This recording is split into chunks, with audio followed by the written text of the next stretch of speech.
Hello friends. Did you know nearly 80% of those who watch my videos aren't subscribed? If you enjoy these stories, please hit that subscribe button and leave a like. It really helps. Thank you for being here. By the way, where are you watching from? Let me know in the comments. The rain started as a whisper against the windshield somewhere past the county line, where the highway narrowed from 4 lanes down to 2, and the streetlights gave way to long stretches of darkness broken only by the occasional reflective mile marker. Amos Rutledge had been driving this route for 11 years, hauling refrigerated goods from the distribution center in Oakdale to the supermarket chain scattered across 3 counties, and he knew the road the way some men knew their own backyards. He knew which curves tightened up without warning, which overpasses flooded first when the storms rolled through, and which rest stops had the cleanest bathrooms and the strongest coffee. The knowledge came from repetition, from thousands of miles logged in all kinds of weather, and it gave him a confidence that newer drivers lacked. But tonight felt different from the moment he pulled out of the loading dock. The air had that heavy, expectant quality that came before serious weather, and the sky to the west glowed with distant lightning that never seemed to get any closer or any farther away. The dispatcher had mentioned flash flood warnings for the valley, but warnings were common this time of year when late September storms moved through the region like freight trains, dumping weeks' worth of rain in a matter of hours. Amos had driven through plenty of storms. This one would be no different. Or so he told himself as he merged onto the highway and pointed his rig north. The rain arrived in earnest around Junction City, just past the way station where he'd stopped to check his load straps and grab a lukewarm coffee from the vending machine. It came down in sheets so thick that his wipers, even on the highest setting, could barely keep up. The road ahead seemed to dissolve into the darkness, the white lane markers flickering in and out of visibility as water pooled across both lanes. His CB radio crackled with static and brief, garbled transmissions from other drivers, warnings about standing water near mile marker 198, reports of a jackknifed trailer near the county line, someone asking about detour routes that nobody seemed to have answers for. Amos adjusted the volume on the CB and kept his speed steady at 45, his eyes fixed on the road with the kind of focus that came from experience and a healthy respect for physics. A loaded 18-wheeler didn't stop on a dime in good weather, and in conditions like these, with water sheeting across the pavement and visibility reduced to almost nothing, every decision had to be calculated and deliberate. He'd seen too many wrecks caused by drivers who thought they could maintain highway speed in a downpour, who didn't understand that their tires could only displace so much water before they started hydroplaning. The digital clock on his dashboard read 11:47 p.m. when he first noticed something odd. Up ahead, maybe half a mile out, he could see a faint amber glow through the rain. It pulsed in a steady rhythm, on, off, on, off, the unmistakable pattern of hazard lights. Someone had pulled over, or maybe broken down. It happened all the time in weather like this. Electrical systems got wet, engines flooded, transmissions overheated. The smart move was to get off the road and wait for help rather than trying to limp along and creating a hazard for other drivers. Amos eased off the accelerator and reached for his CB handset, thumbing the button to broadcast on Channel 19. His voice came out calm and practiced, the tone of someone who'd made thousands of similar calls over the years. "This is northbound rig at mile marker 212. Got a vehicle with hazards on up ahead. Anyone know what's going on?" Static answered him, then a brief squelch, then more static. He tried again, rephrasing the question, asking if anyone had reported a breakdown in this area, but the radio offered nothing but white noise punctuated by odd clicks and pops that sounded almost deliberate, almost like Morse code, though he knew it was just the storm interfering with the signal. Heavy rain could bend radio waves in strange directions, could bounce them off water particles in the air and create echoes and distortions that made communication nearly impossible. He hung the handset back on its clip and focused on the road, watching the amber lights grow clearer as he approached. They were positioned right at the edge of the breakdown lane, exactly where a disabled vehicle should be. But something about them seemed wrong, though he couldn't immediately identify what was bothering him. Maybe it was the spacing. The lights looked too far apart, as if they were on something larger than a standard car or pickup truck. Or maybe it was the way they seemed to float in the darkness, disconnected from any visible structure. Amos squinted through the rain-streaked windshield, trying to make out the shape of the vehicle itself, but the darkness and the downpour turned everything beyond his headlight beams into an indistinct blur. The rain was coming down so hard now that it created a kind of visual static, a curtain of water that obscured details and played tricks with depth perception.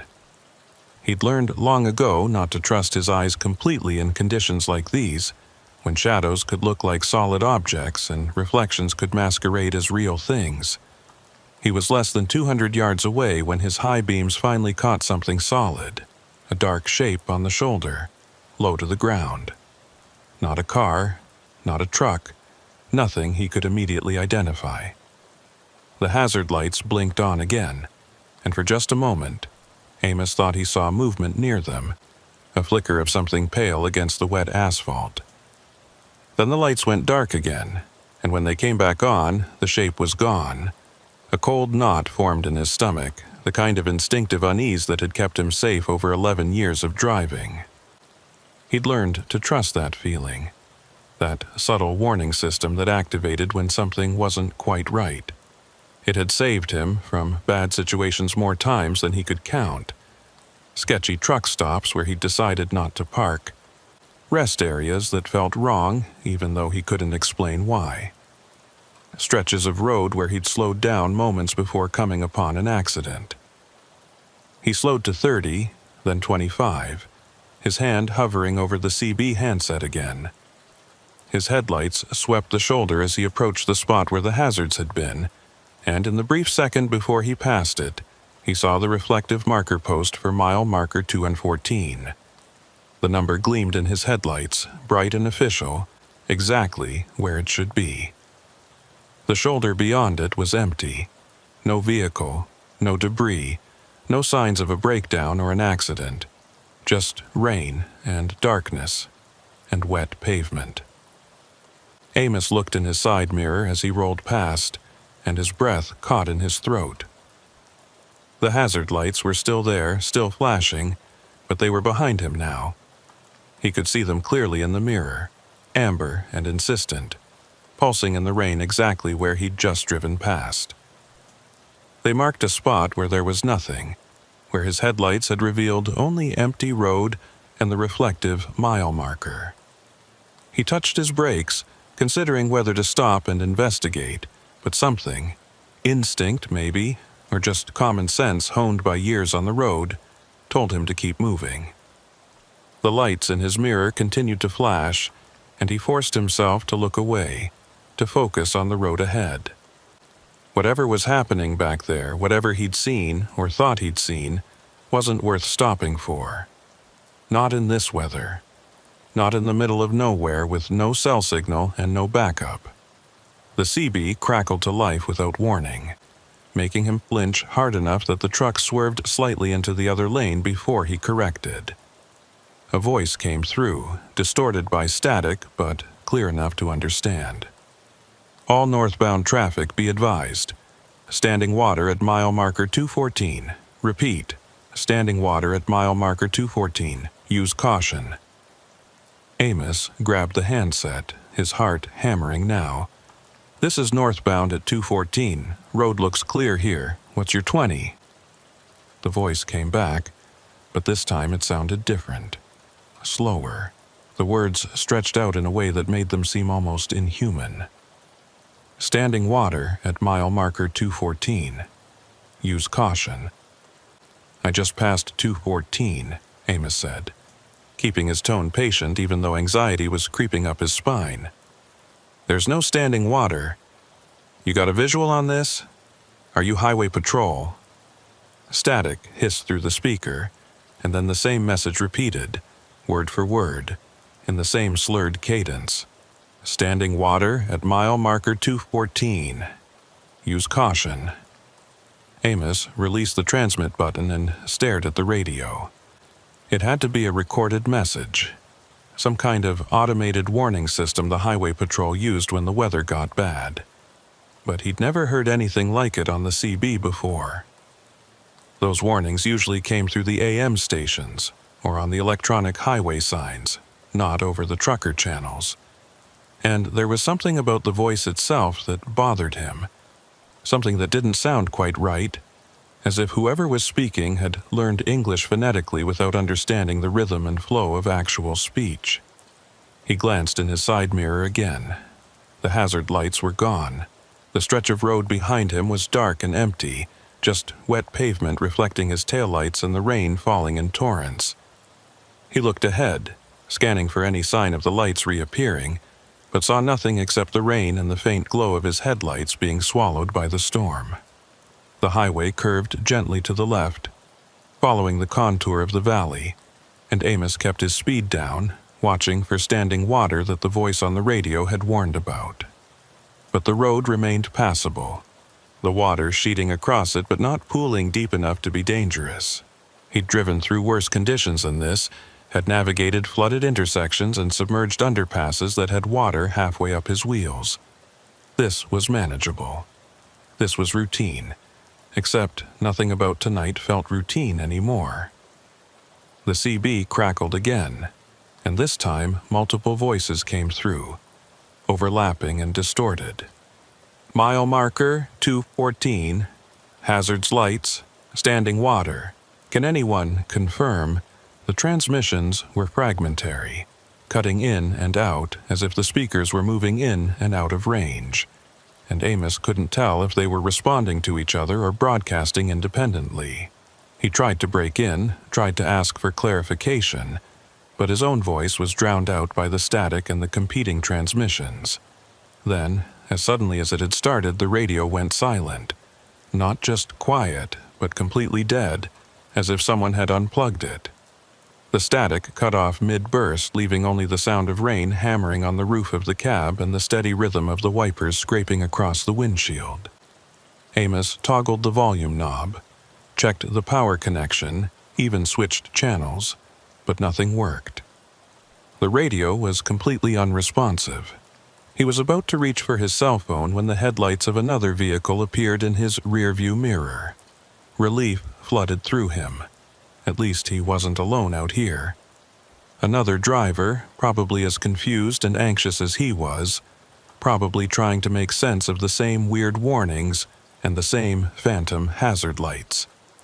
Amos watched the headlights approach, expecting them to settle into a following distance, but instead they kept coming, getting closer and closer until they were right on his bumper, so close that the glare filled his mirrors and made it hard to see anything else. "Back off," Amos muttered, though he knew the other driver couldn't hear him. He tapped his brakes lightly, flashing his taillights in a universal signal to give him some space, but the vehicle behind him didn't slow down. If anything, it seemed to get closer, the headlights blazing so bright that Amos had to adjust his mirrors to deflect the glare. His pulse quickened. This wasn't normal following behavior. This was aggressive, deliberate, the kind of tailgating that suggested intent rather than carelessness. He thought about accelerating, pulling away from whoever was behind him, but the road conditions were too dangerous for that.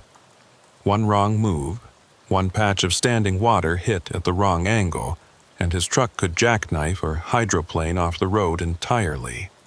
The vehicle behind him flashed its high beams, once, twice, 3 times, and Amos felt his stomach drop. That wasn't a random signal, that was communication, though he had no idea what message was being conveyed.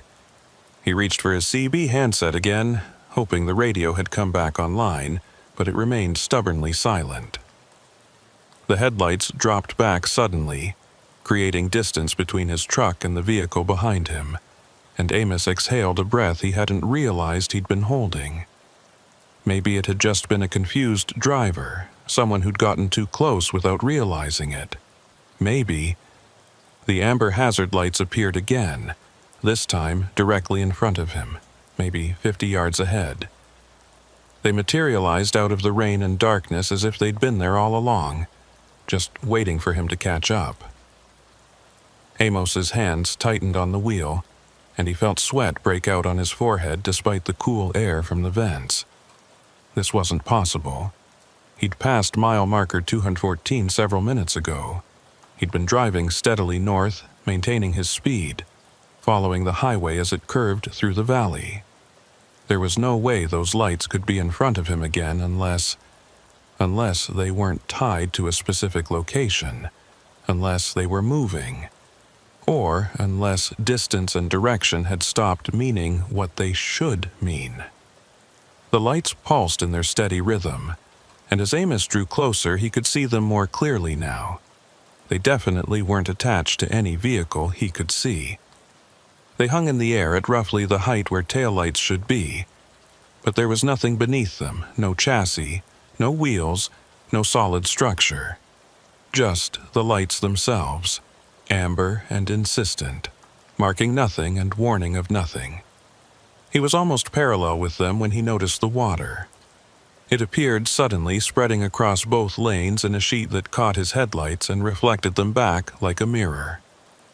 This was the standing water the voice had warned about, and it was deep, maybe 6 inches, maybe more, enough to cause serious problems if he hit it at the wrong speed or the wrong angle. Amos braked carefully, feeling the truck slow, feeling the weight of the trailer pushing against the cab as momentum tried to keep everything moving forward. The water got deeper as he approached, and he could see debris floating in it. Branches, leaves, what looked like a traffic cone tumbling in the current. This wasn't just runoff from the storm.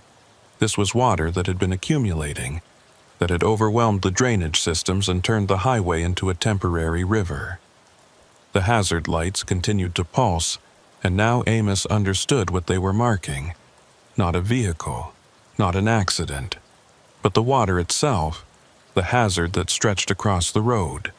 Someone, or something, was warning him, guiding him, trying to keep him from driving blind into a flood zone that could swallow his truck. But who, and how? The vehicle behind him appeared in his mirrors again, its headlights cutting through the rain, and Amos realized with a start that it had stopped when he stopped, maintaining the same distance, mirroring his movements. He couldn't make out what kind of vehicle it was. The rain and the glare made it impossible to see details, but it was there, solid and real as the water spreading across the road ahead.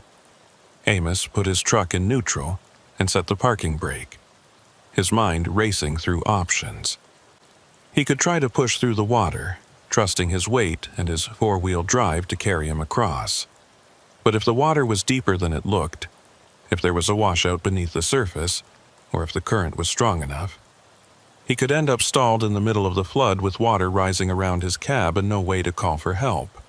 Or he could turn around, try to find another route, backtrack to Junction City and wait out the storm at the truck stop there.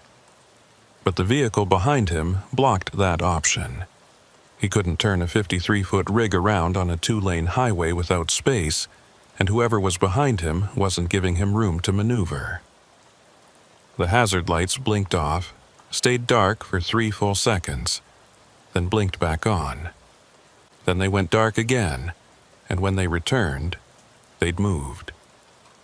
They were to the right now, closer to the shoulder, as if indicating a path, showing him where the water was shallowest, or where the road underneath was still intact. Amos stared at the lights, trying to understand what he was seeing. They were guiding him, leading him through the flood zone like marker buoys in a shipping channel. The realization should have been comforting, should have made him feel less alone out here in the storm.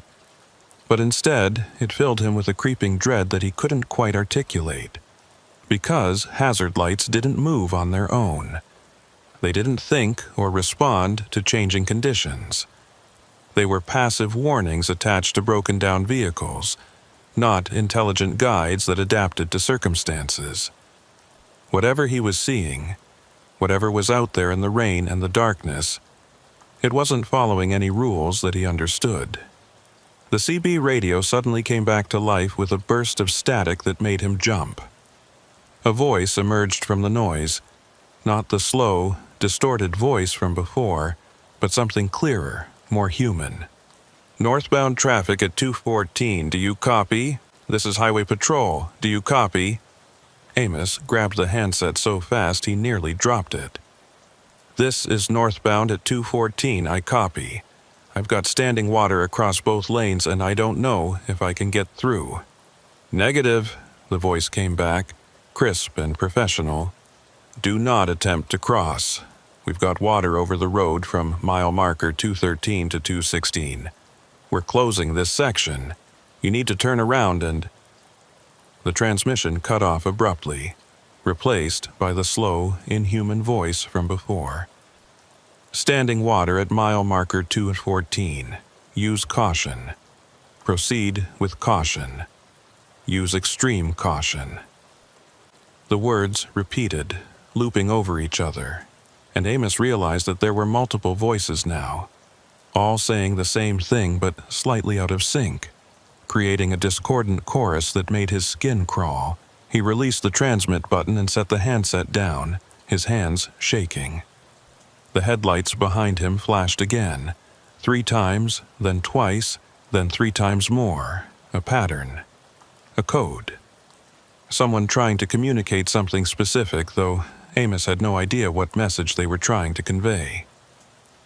The amber hazard lights ahead moved again, drifting further to the right, staying just at the edge of his peripheral vision. Following their guidance would mean driving onto the shoulder, onto the narrow strip of pavement that might or might not be solid, that might collapse under his weight and send his truck sliding into the ditch. But staying where he was meant sitting in the middle of a flood zone with water rising and another vehicle pressing close behind him, and voices on the CB telling him things that couldn't possibly be true. All the options were bad. All the choices led to places he didn't want to go. Amos made his decision. He released the parking brake, put the truck back in gear, and edged forward toward the water, following the path the amber lights seemed to be marking. The tires met the water with a sound like tearing fabric, and the truck shuddered as resistance increased. Water sprayed up from the wheels, catching in his headlights and creating patterns that looked almost like reaching hands, like figures standing in the flood with arms outstretched. He kept his speed steady, feeling the road beneath him through the steering wheel, feeling for any indication that the pavement was giving way or that the current was pushing him sideways. The water was deep, deeper than he'd thought, and it rose to cover his wheel wells, brown and churning with debris. Something large bumped against his front bumper, and he prayed it was just a log or a section of fence and not something that could puncture a tire or damage his steering. The amber lights continued to guide him, staying just ahead and to the right, marking a path through the flood that seemed impossible but was somehow real. Amos followed them because he had no other choice, because stopping meant drowning, and turning back meant collision, and sitting still meant waiting for the water to rise high enough to stall his engine and trap him in the cab. The headlights behind him followed at the same steady distance, neither closing the gap nor falling back, maintaining a presence that was both comforting and deeply unsettling. At least he wasn't alone. At least someone else was out here, navigating the same impossible situation, making the same desperate choices. The water began to recede after what felt like hours, but was probably only 2 or 3 minutes. The road beneath him grew more solid. The resistance decreased, and his tires found purchase on pavement that wasn't submerged. Amos exhaled slowly, realizing he'd been holding his breath for most of the crossing, and allowed himself a moment of relief.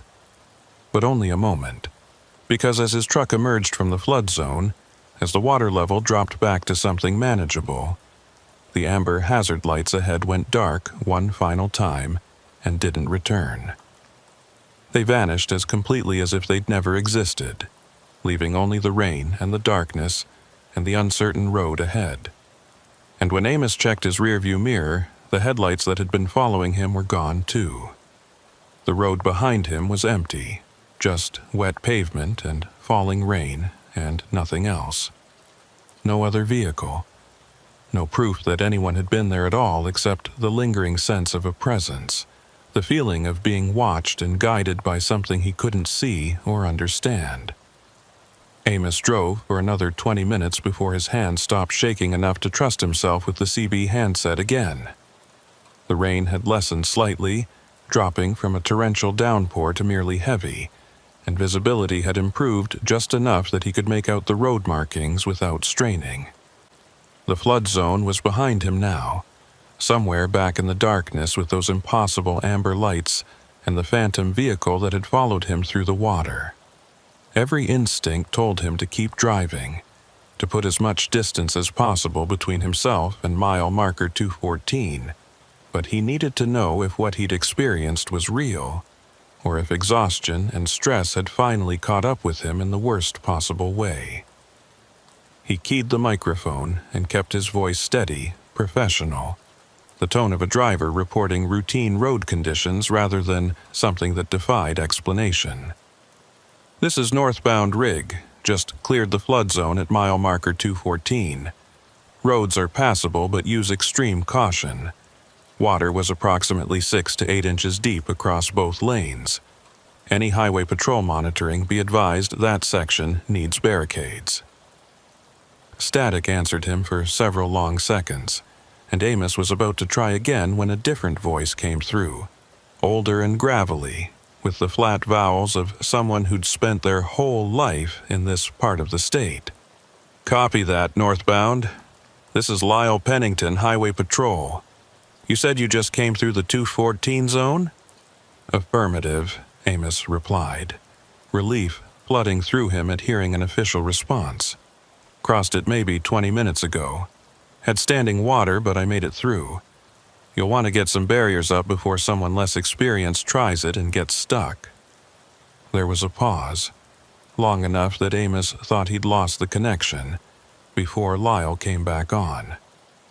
"Driver, we've had that section closed for the past hour. Barricades went up at mile marker 210 and 218.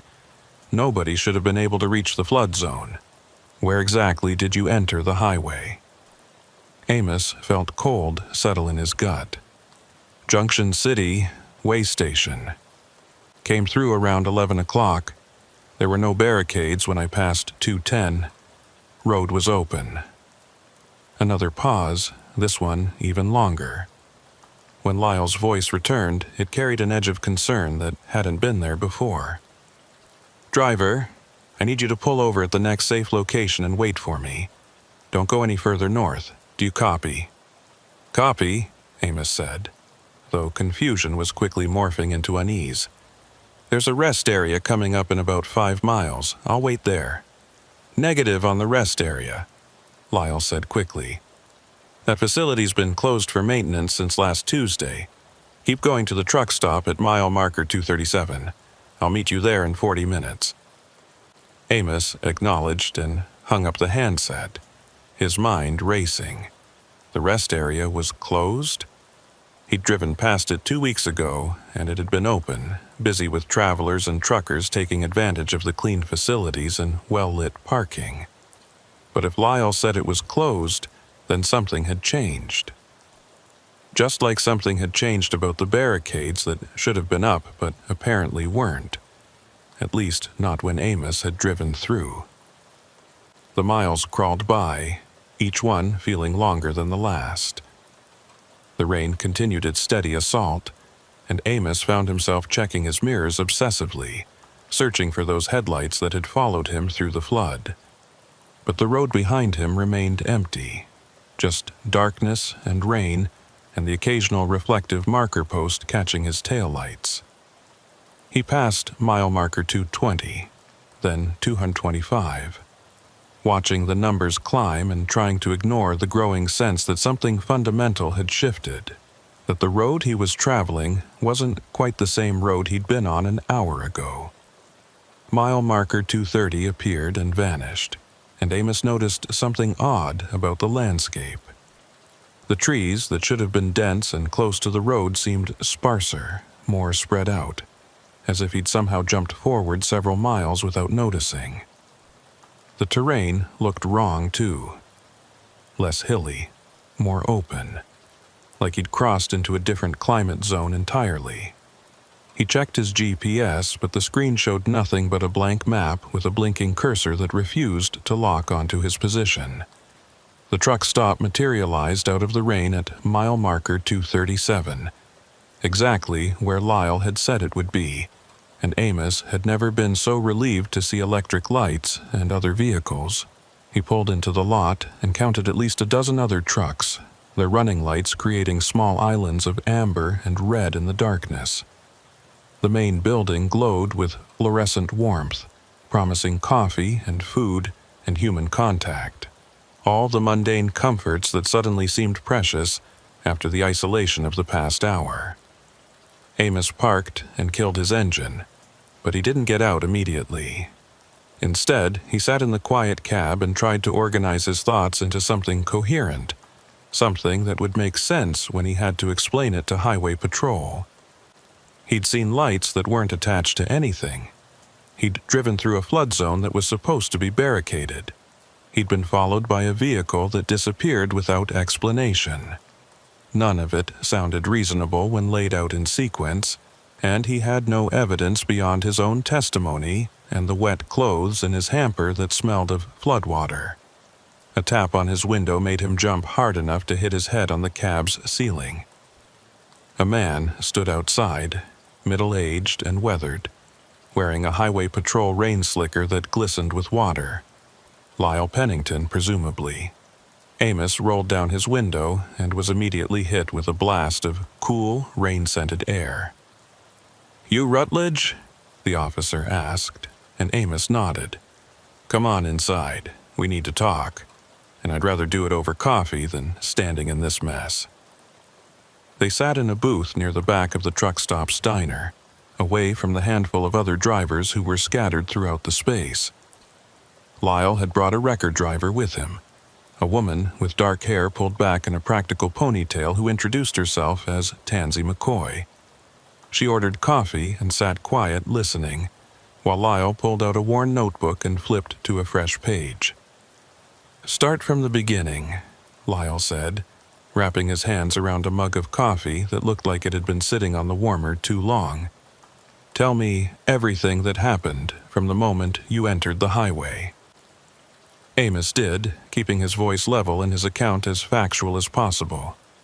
He described the storm, the warnings on the CB, the amber hazard lights that appeared and disappeared and reappeared in impossible locations. He told them about the voice that repeated the same message in that slow, distorted way, about the vehicle that had followed him through the flood, about the lights that had seemed to guide him to safety. He left nothing out, even the details that made him sound unreliable or confused, because he sensed that Lyle needed the complete picture, not an edited version designed to make Amos look more credible. When he finished, the diner had grown quieter, and Amos realized that several other drivers had been listening, their conversations dying away as his story unfolded. Lyle exchanged a look with Tansy, something passing between them that Amos couldn't interpret, before turning his attention back to his coffee. "The barricades were up," Lyle said finally, his voice careful. "I helped place them myself at 6 o'clock this evening. One at mile marker 210, like I said, and another at 218. Both were equipped with the standard warning signs and flashers. There's no way you could have driven past them without seeing them." "I'm telling you, there was nothing there," Amos insisted, hearing the desperation creeping into his voice and hating it. "The road was open. I drove straight through." "I believe you," Lyle said, and the simple statement caught Amos off guard. "I believe you think you drove straight through, but here's the thing. We've been getting calls all night from drivers reporting the same stretch of road. Some say the barricades are up, some say they're not. Some report seeing vehicles that aren't there when we send units to investigate. And you're the third person tonight to mention those amber lights." Tansy leaned forward, setting her coffee mug down with deliberate care. "I've been pulling vehicles out of that section for 5 years now. Tow calls, breakdowns, accidents. And I can tell you that stretch between 214 and 216 has always been problematic. Even on clear nights, we get reports of drivers seeing things that don't add up. Lights where there shouldn't be lights. Cars that vanish when you get close. CB transmissions that loop and repeat like recordings. What's causing it?" Amos asked, though he wasn't sure he wanted to know the answer. "If we knew that, we'd have closed the whole section down," Lyle said. "Best theory right now is some kind of atmospheric phenomenon related to the storm. Temperature inversions can create mirages, make light behave in unusual ways. Add in the rain and the darkness, and drivers see things that aren't quite there, or they misinterpret things that are." But he didn't sound convinced by his own explanation, and neither was Amos. Mirages didn't guide you through flood zones. Atmospheric phenomena didn't leave your truck smelling like standing water and rotted vegetation. Something had happened out there, something real and physical that left evidence even if nobody could explain what that evidence meant. "There's something else," Lyle said, pulling a small evidence bag from his jacket pocket. Inside was a reflective safety triangle, the kind truckers use to mark disabled vehicles. "Found this at the edge of the flood zone, right about where you said you saw those amber lights. It's standard equipment, nothing unusual about it except for one thing." He turned the bag so Amos could see the triangle more clearly. Even through the plastic, he could make out dark stains on the reflective surface, patterns that looked almost deliberate. "That's not mud or road grime," Lyle continued. "Lab says it's some kind of organic residue, plant material, algae, things you'd find in stagnant water that's been sitting for months or years. But the flood only started 6 hours ago. There's no way this triangle picked up that kind of contamination in such a short time." Tansy spoke up, her voice quiet but firm. "I pulled a truck out of that area 3 months ago. Driver said he'd followed hazard lights into the water, thought someone was in trouble and needed help. His engine flooded out before he realized there was no other vehicle. When I hooked up to tow him, I found one of these triangles floating in the water near his bumper. Same dark stains. Same organic residue that shouldn't have been there." "What happened to that driver?" Amos asked, though something told him he already knew the answer. "He finished his delivery, collected his pay, and quit trucking the next day," Tansy said. "Told his dispatcher he was done with the road, done with night driving, done with everything. Last I heard, he was working construction in California. Won't even talk about what happened that night." The three of them sat in silence for a moment, the weight of unspoken questions pressing down on the booth. Finally, Lyle closed his notebook and fixed Amos with a steady gaze. "I need you to do something for me. I need you to not talk about this. Not to other drivers, not to your dispatcher, not to anyone. We're trying to keep this contained while we figure out what's happening. And if word gets out, it'll cause more problems than it solves." "You're asking me to lie," Amos said flatly. "I'm asking you to be discreet," Lyle corrected. "You can report that you encountered flooding and difficult conditions. That's true. You don't need to mention the other details. And in exchange, we'll keep your name out of any reports and make sure this doesn't affect your driving record or your insurance." It was a bargain, plain and simple, and Amos understood the implicit threat beneath the polite words. Cooperate, and this goes away cleanly. Make noise, and suddenly there are questions about your fitness to drive, about whether you were impaired or experiencing some kind of medical episode that makes you a liability on the road. He'd heard stories about drivers who'd reported strange incidents only to find themselves subjected to endless evaluations and restrictions that effectively ended their careers. "Fine," he said, though the word tasted bitter. "I'll keep quiet. But I want to know something first. Those other drivers who reported the amber lights, did they all make it through safely?" The look that passed between Lyle and Tansy told him everything he needed to know before either of them spoke. "Two of them did," Lyle said carefully. "The third one didn't. We found his truck in the flood zone at mile marker 215, water up to the door handles. Driver wasn't inside. Where is he?" "We don't know," Tansy said quietly. "Search and rescue has been looking since this morning. So far, nothing. It's like he got out of his truck and walked into the water and just vanished." Amos thought about the vehicle that had followed him through the flood, the headlights that had stayed close but never quite caught up.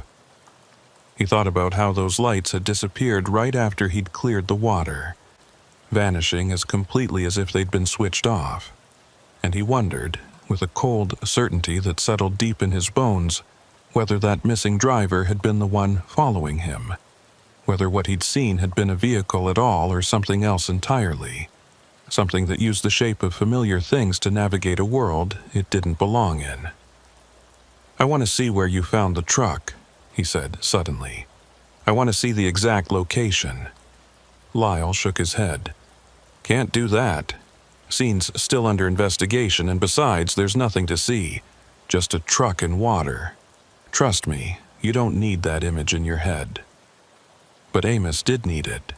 Needed to know if the location matched what he remembered.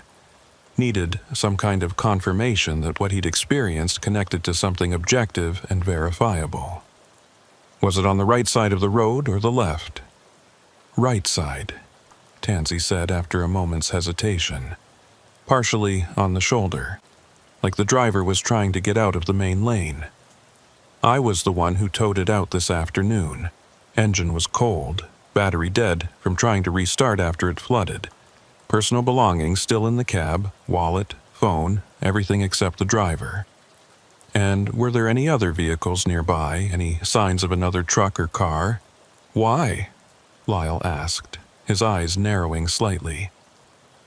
"Because something was following me through that water," Amos said, keeping his voice low so the other drivers in the diner wouldn't overhear. "I saw headlights in my mirror the whole time I was crossing. They stayed right behind me, matching my speed, and then they disappeared as soon as I got through. If you found that truck where you say you found it, then maybe what I saw wasn't following me at all. Maybe I was seeing that driver stuck in the water, and his headlights were what I was watching in my mirror." The logic of it sounded reasonable even as he said it. A rational explanation for an irrational experience. But Lyle was already shaking his head before Amos finished speaking. "The truck we found had been there for hours before you came through. Engine was cold, battery dead. Whatever you saw behind you, it wasn't that vehicle." Amos felt something twist in his stomach. If it wasn't the stranded truck, and if there were no other vehicles reported in the area, then what had been following him? What had maintained that perfect distance, those steady headlights, that sense of presence that had been both comforting and terrifying? "There's one more thing," Lyle said, pulling out his phone and scrolling to a different image. "We found this on the dashboard of the abandoned truck. Thought you might recognize it." He turned the screen toward Amos, and what he saw made his breath catch.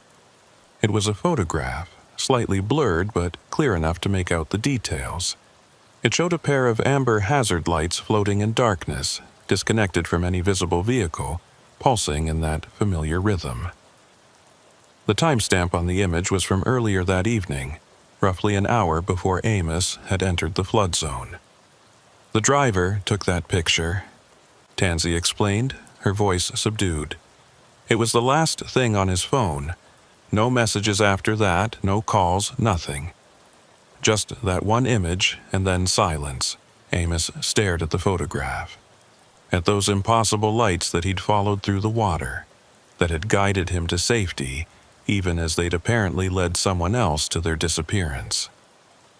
They looked exactly as he remembered them, amber and insistent, marking something that shouldn't exist, warning of dangers that couldn't be named. "What do you think they are?" he asked quietly. Lyle took his phone back and tucked it away, his expression carefully neutral. "I think they're whatever people need them to be in that moment. For you, they were a guide. For that other driver, maybe they were something else. Or maybe," he paused, seeming to choose his words carefully, "maybe the road itself is trying to communicate something, and those lights are the only language it knows how to use."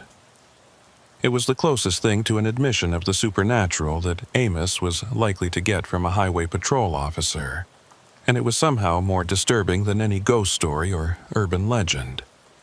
The idea that the road, just asphalt and concrete and human engineering, could develop intention, could reach out to travelers and guide them or mislead them according to some unknowable logic, violated everything he understood about how the world worked.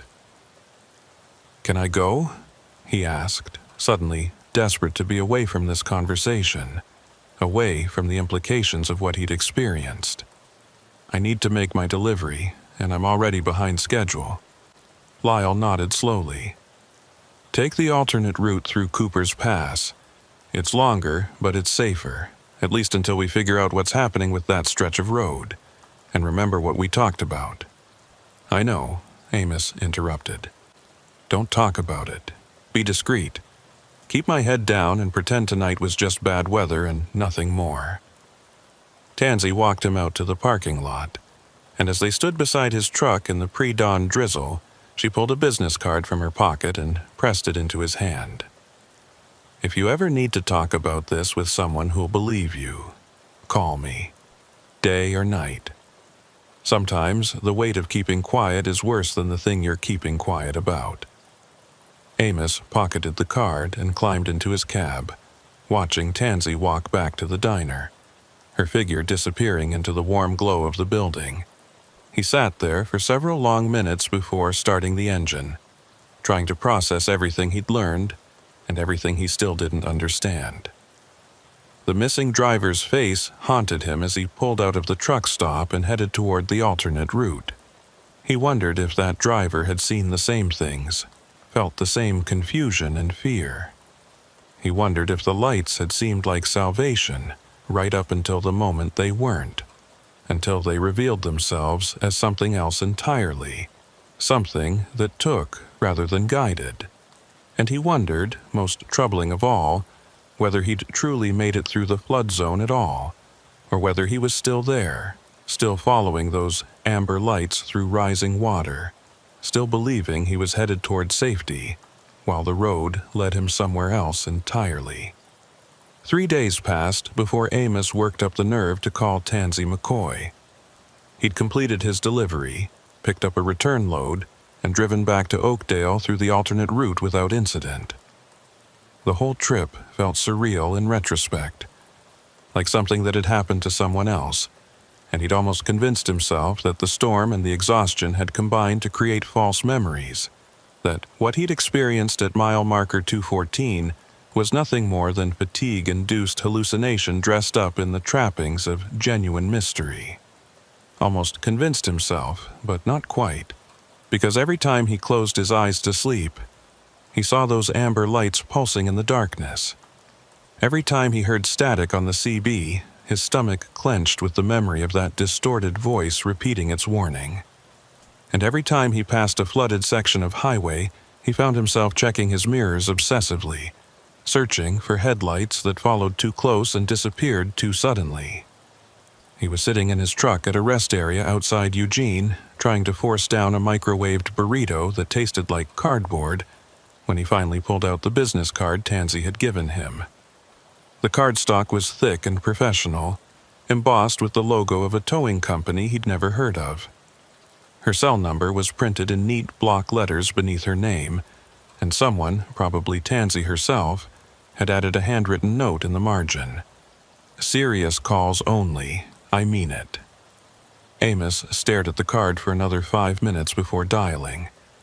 The phone rang 4 times, and he was about to hang up when Tansy's voice came through, slightly breathless as if she'd been running. "McCoy Towing, this is Tansy." "It's Amos Rutledge," he said, then hesitated, suddenly unsure what he'd planned to say. "From the truck stop, 3 nights ago. You said I could call if I needed to talk." There was a brief pause, and he heard what sounded like a car door slamming in the background. "Give me 2 minutes," she said. "I'm finishing up a tow. Don't hang up." He waited, listening to muffled sounds of work. Chains rattling, hydraulics hissing, a brief exchange with someone whose words he couldn't make out. Then Tansy came back on the line, and this time she sounded more focused, more present. "Okay, I'm here. What's going on?" "I can't stop thinking about it," Amos admitted, feeling foolish even as the words left his mouth. "The lights, the flood, everything Lyle told me about the missing driver. It's like it's stuck in my head and I can't shake it loose. I keep wondering if I should have done something different. If there was a way to help that other driver. If—" "Stop," Tansy interrupted, her voice firm but not unkind. "You can't think like that. You did exactly what you needed to do, which was survive. That's the only responsibility you had out there, and you fulfilled it. What happened to the other driver isn't on you." "But what if I saw him?" Amos pressed. "What if those headlights behind me were his truck and he was trying to follow me to safety, and I didn't realize it?" "The timeline doesn't work," Tansy said. "I told you that truck had been sitting in the water for hours before you came through. The driver was already gone by the time you entered the flood zone. Whatever you saw behind you, it wasn't him." "Then what was it?" Amos asked, hearing the desperation creeping back into his voice. "What follows someone through a flood and then vanishes? What kind of vehicle does that?" Tansy was quiet for a long moment, and when she spoke again, her tone had shifted into something more careful, more measured. "Can you meet me somewhere? This isn't really a conversation for the phone, and I have some things I want to show you. Things that might help you understand what's happening on that stretch of road." An hour later, Amos found himself sitting across from Tansy in a small diner on the outskirts of a town whose name he'd already forgotten. She'd brought a weathered accordion folder stuffed with papers, photographs, and what looked like official incident reports. She ordered coffee for both of them, waited until the waitress was out of earshot, then spread the contents of the folder across the table between them. "This is everything I've collected over the past 5 years," she said, organizing the papers into rough categories. "Tow reports, highway patrol incident summaries, statements from drivers who experienced something unusual between mile markers 210 and 220. Most of this is officially classified as weather-related incidents or driver error, but when you look at the patterns, you start to see something else." Amos picked up the nearest photograph. It showed a sedan half submerged in water, its hood crumpled against a concrete barrier. The image was dated from 2 years ago. "What am I looking at?" "Single vehicle accident at mile marker 216, Tansy explained. Driver claimed she was following taillights through heavy rain, thought it was a truck or another car leading the way through a flooded section. When the lights stopped suddenly, she braked hard and lost control. Ended up in the median with her car totaled and a concussion. But here's the thing. Highway patrol couldn't find any other vehicle in the area. No tire tracks, no debris, nothing to indicate anyone else had been on that road. Maybe whoever she was following kept going," Amos suggested. "Didn't realize she'd crashed." Tansy shook her head. "She had a dash cam. I've seen the footage. It shows her following a pair of red taillights for almost 3 miles, maintaining a steady distance, and then the lights just blink out. Not like they drove away or turned off the road. They literally disappear mid-frame. 1 second they're there, the next second they're gone, and she's slamming on her brakes with nothing in front of her. She pulled out another report, this one more recent. Last October, a trucker called in a stranded motorist at mile marker 214. Said there was a woman standing on the shoulder in the rain, waving for help. He pulled over, got out to check on her, and she was gone. No car, no footprints in the mud, nothing. He searched the area for 20 minutes, thinking maybe she'd fallen down an embankment or wandered into the trees, but found no trace of her. Highway Patrol responded, searched until dawn, same result. No one there. Amos felt cold settling in his chest. What are you saying? That the road is haunted? That ghosts are flagging down truckers and leading people into accidents? I'm saying the road does things, Tansy said carefully. Things that don't make sense if you're trying to explain them with normal physics or normal logic. I've been pulling vehicles out of that stretch for years, and I've heard enough stories from enough reliable drivers to know that something is happening there. Something that uses light and sound and familiar shapes to interact with people, though I couldn't begin to tell you why or what it wants. She pulled out one more photograph and Amos recognized it immediately. It was the image Lyle had shown him.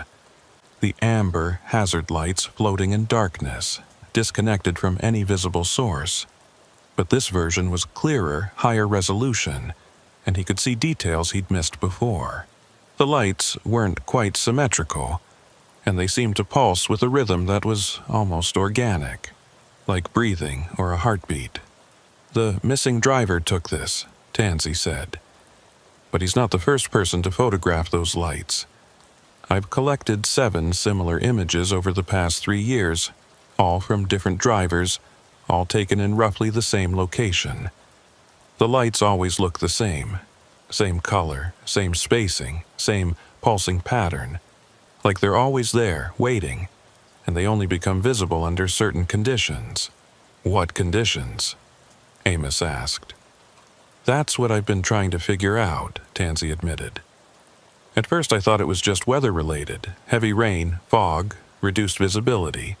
But then I started tracking the dates and I found something interesting. The incidents cluster around certain times of the year, late September, early December, mid-March. 3 windows when the reports spike dramatically. Amos thought about this, trying to find meaning in the pattern. What's significant about those dates? I don't know yet, Tansy said. But I've been working with someone who might have an answer. He's a surveyor, works for the county, and he's been researching the history of that section of highway. Turns out the road was built over what used to be wetlands, marshes and seasonal floodplains that were drained and filled in the 1960s when they first laid the asphalt. And before that, going back 100 years or more, the area was known for being treacherous. Travelers getting lost, wagons disappearing, people reporting lights in the marsh that led them astray. Marsh lights, Amos said, dredging up a memory from high school science class. Will-o'-the-wisps, caused by decomposing organic matter releasing gases that ignite when they hit air. It's a natural phenomenon. Right, Tansy agreed. Except marsh lights are green or blue, not amber, and they flicker randomly, not in a steady pulse. And they definitely don't follow vehicles or guide them through flood zones.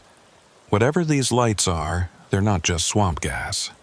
Amos spread the photographs out, studying them in sequence. 7 different images, 7 different drivers, but the lights in each picture looked essentially identical. Same color, same formation, same impossible detachment from any physical source. Have you shown this to Lyle, to Highway Patrol? Lyle's seen some of it, Tansy said. He's sympathetic, but there's only so much he can do officially. You can't close a major highway because of unexplained lights and missing drivers. Not without concrete evidence of a hazard. And these incidents are just scattered enough, just ambiguous enough, that they don't meet the threshold for official action. So the road stays open, the reports keep coming in, And every few months, someone has an experience they can't explain. She gathered the papers back into the folder, but left the photographs on the table between them. The reason I wanted to talk to you in person is because your experience was different.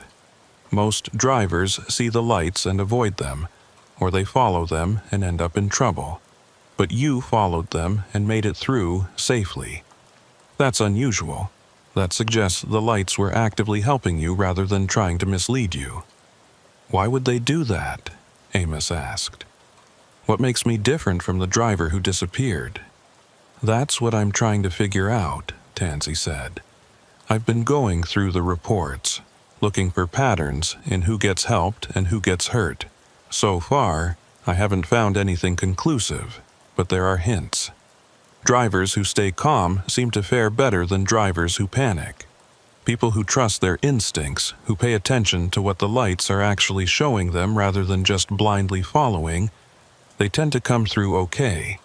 But drivers who freeze up, who ignore warning signs, who push forward when they should stop, those are the ones who end up stranded or worse. Amos thought about his journey through the flood zone, about the decisions he'd made in those crucial moments. He'd been afraid, certainly, but he'd also been focused, analytical, treating the situation like a problem to be solved rather than a supernatural encounter to be feared. Maybe that had made the difference. Maybe the lights responded to intention, to the mental state of the driver, showing help to those who could use it and becoming something else for those who couldn't.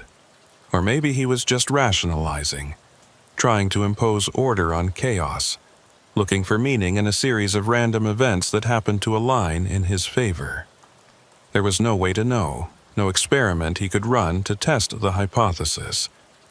All he had were stories and photographs and the persistent feeling that he'd been touched by something vast and strange and utterly indifferent to human understanding. What happened to the missing driver? Amos asked quietly. Is the search still active? Tansy's expression darkened. They called it off yesterday. After 72 hours with no leads, no body, no evidence of where he went, they had to allocate resources elsewhere. Officially, he's listed as a missing person, presumed drowned in the flood. His family is planning a memorial service next week. But you don't think he drowned? I don't know what to think, Tansy admitted. His truck was found with the engine off and the keys still in the ignition. The doors were unlocked, which suggests he got out voluntarily rather than being trapped by rising water. But there were no footprints leading away from the vehicle, no indication of which direction he went. It's like he stepped out of the cab and vanished into thin air. Or into water, Amos thought. Into the flood zone where the lights pulsed and ordinary rules stopped applying. Maybe the driver had followed those amber beacons out of his truck, thinking they were leading him to safety, and instead they'd led him somewhere else entirely. Somewhere that looked like the highway but wasn't, that felt like the real world but operated according to different principles. There's one more thing, Tansy said, lowering her voice even though the diner was nearly empty. The surveyor I mentioned, the one researching the history of the road, he found something in the county archives. Back in 1962, when they were draining the wetlands to prepare for highway construction, 3 workers disappeared over the course of 6 weeks. Different incidents, different circumstances, but all 3 vanished without a trace. The construction company covered it up, listed them as having quit or moved away. But there were rumors. People said the marsh didn't want to be drained, that it fought back, that it took those workers as payment or revenge or warning. That's just superstition, Amos said, but his voice lacked conviction. Maybe, Tansy agreed. Or maybe when you pave over something old and wild and deeply rooted in the landscape, you don't actually destroy it. You just force it to adapt, to find new ways of expressing itself. The wetlands are gone, but maybe something of what they were remains, trapped under the asphalt, reaching up through cracks and flood zones, using the tools available to it, headlights and hazard signals and CB radio frequencies, to communicate in a language we're only beginning to recognize. It was the most thoroughly unsettling thing anyone had said to him about the incident, precisely because it almost made sense. Not scientific sense, but a kind of internal logic that acknowledged something everyone who spent enough time on the road eventually understood. That highways weren't just engineering projects, that they were living systems with their own rhythms and personalities and occasional fits of inexplicable behavior. Amos had driven through stretches where accidents clustered for no apparent reason, where every trucker knew to be extra careful even if they couldn't articulate why. He'd felt the difference between roads that welcomed travelers and roads that merely tolerated them. He'd experienced that odd sensation of being watched from empty fields, of sensing presence in places that should have been completely lifeless. He'd always dismissed these feelings as imagination or fatigue. But maybe they were something more. Maybe roads absorbed the energy of the places they crossed, the history of the land they covered, and occasionally that absorption became something active, something that reached back. "What do I do with this information?" Amos asked finally. "How do I live with knowing what I know?" Tansy closed the folder and met his eyes with a steady gaze. "You do what every driver does who's seen something they can't explain. You file it away, you stay alert, and you trust your instincts when something feels wrong. You don't take unnecessary risks, but you don't let fear paralyze you either. And if you ever find yourself back on that stretch of road during a storm, you remember what happened last time. You remember what the lights showed you, and you make the best decisions you can with the information available. And if I see those lights again, then you pay attention," Tansy said. "Because they might be trying to help you, or they might be trying to lead you astray, and the only way to tell the difference is to stay calm and watch carefully and trust the part of yourself that knows when something is guidance and when something is lure." They sat in silence for a moment, the weight of unsolved mysteries pressing down on the small booth. Finally, Amos gathered his courage and asked the question that had been nagging at him since Lyle had first shown him that photograph. "Do you think the missing driver is still alive? Somewhere?" Tansy considered this carefully before answering. "I think he's somewhere," she said slowly. "Whether that somewhere is a place we would recognize as being part of the living world, I genuinely don't know. But I hope, for his family's sake, that wherever he is, he found what he was looking for when he followed those lights out into the water." Amos left the diner with more questions than answers, but somehow the conversation had helped. Knowing that someone else was tracking these incidents, trying to make sense of the pattern, made him feel less isolated, less like he was losing his grip on reality. Tansy had given him permission to trust his experience without demanding that he explain or justify it, and that was a gift whose value he was only beginning to appreciate. He drove back to Oakdale through clear weather and familiar roads, but something had shifted in his relationship with the highway. He paid more attention now to the small anomalies, the moments when light behaved strangely or sounds carried further than they should. He started keeping a notebook in his cab, jotting down observations that might have seemed trivial before.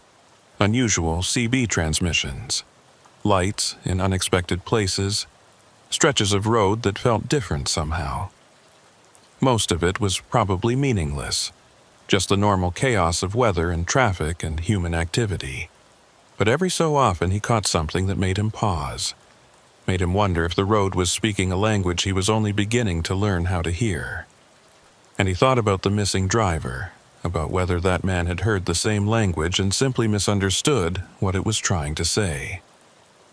3 weeks after his encounter at mile marker 214, Amos received a call from Lyle Pennington. Highway Patrol had recovered a body from the river 5 miles downstream from the flood zone. male, approximately the right age, wearing clothing that matched the description of what the missing driver had been wearing. Positive identification would take time, but it seemed likely they'd found him. "Thought you'd want to know," Lyle said, his voice carrying the professional detachment of someone who delivered this kind of news too often. "Looks like he tried to walk out of the flood zone, got swept downstream by the current. It happens more often than people realize. Water's powerful, especially at night when you can't see how fast it's moving." "Yeah," Amos said, because what else was there to say? "Thanks for letting me know." But after he hung up, he couldn't shake the feeling that the official explanation, while convenient and rational, didn't quite fit what he knew about that night. The missing driver's truck had been found with the engine off and the doors unlocked, positioned as if he'd parked deliberately rather than been forced off the road. That suggested he'd stopped because the lights told him to stop, that he'd gotten out because the lights had shown him something worth investigating, and maybe he had walked into the water, following those amber beacons, thinking they were leading him to safety or help or answers. But Amos didn't believe the current had swept him away. He believed the driver had followed the lights somewhere else, somewhere that intersected with the ordinary world but wasn't quite part of it, and that his body washing up 5 miles downstream was just the road's way of closing the loop, of returning what it had taken. The thought should have terrified him. Instead, it left him with a strange sense of calm, an acceptance that the world contained mysteries that wouldn't be solved by investigation or explanation. The road had shown him something impossible, had guided him through danger using tools that shouldn't exist, and he'd survived because he'd paid attention and stayed focused and treated the experience as real, rather than dismissing it as hallucination. That was enough. That would have to be enough. Because dwelling on what might have happened, on alternate timelines where he'd made different choices and ended up like the missing driver, would drive him slowly mad. Better to accept the gift of survival and move forward, carrying the knowledge of what he'd seen like a secret compass that would help him navigate future encounters with the strange and the unexplained. And if he ever found himself at mile marker 214 during a storm, with amber lights pulsing in the darkness and water rising across the road, he would remember this moment and make his choices carefully. Because the road had already shown him mercy once, and he couldn't count on it being merciful twice. 6 months passed before Amos found himself facing the decision he'd been dreading since that night in the storm.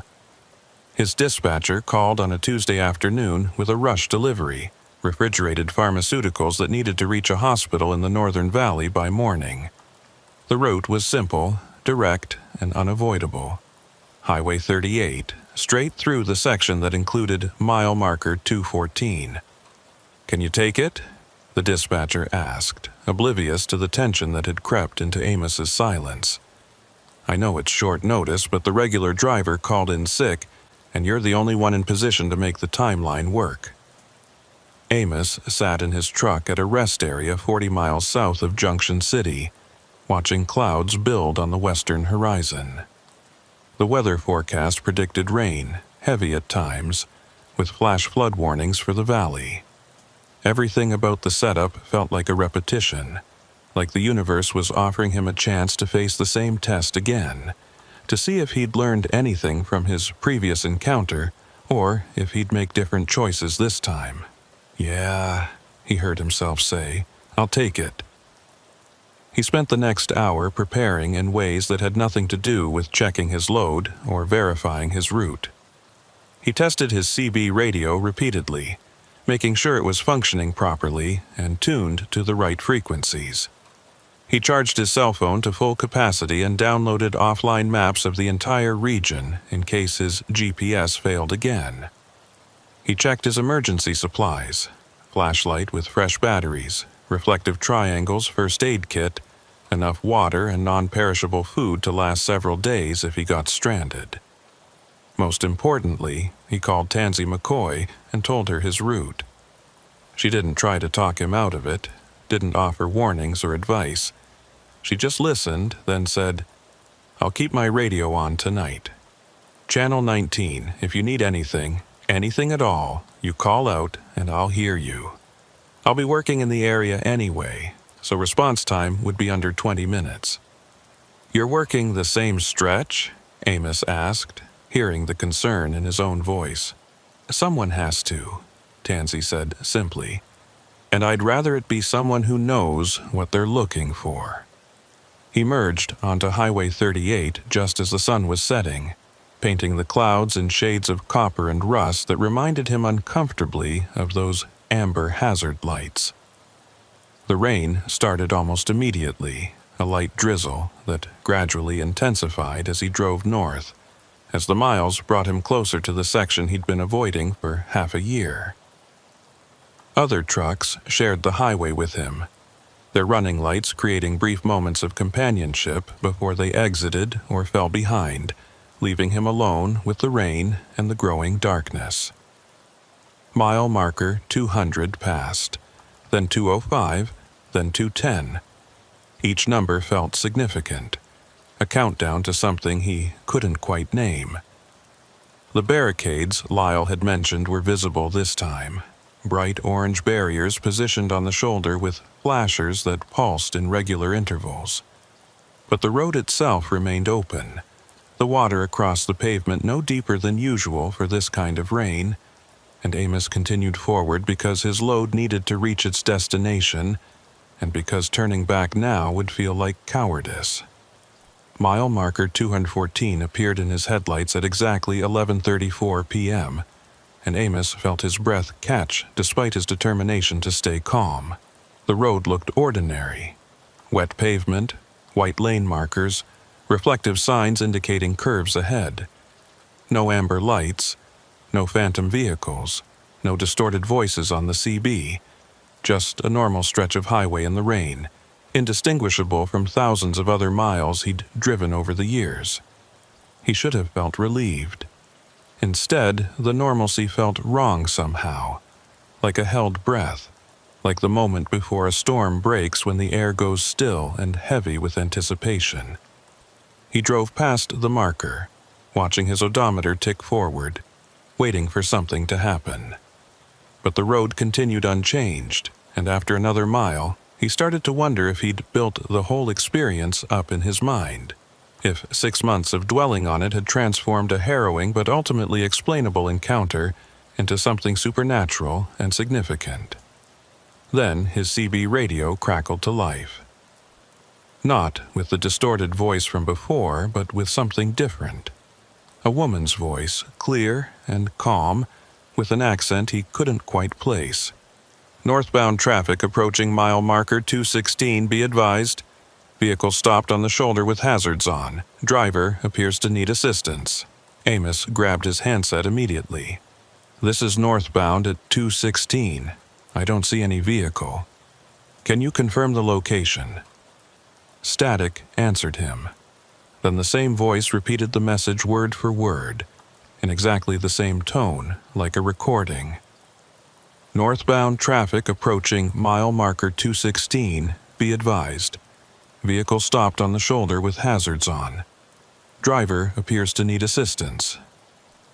His headlights caught something ahead, a dark shape on the right shoulder, barely visible through the rain. As he got closer, the shape resolved into a pickup truck, older model, sitting at an angle with its hazard lights flashing.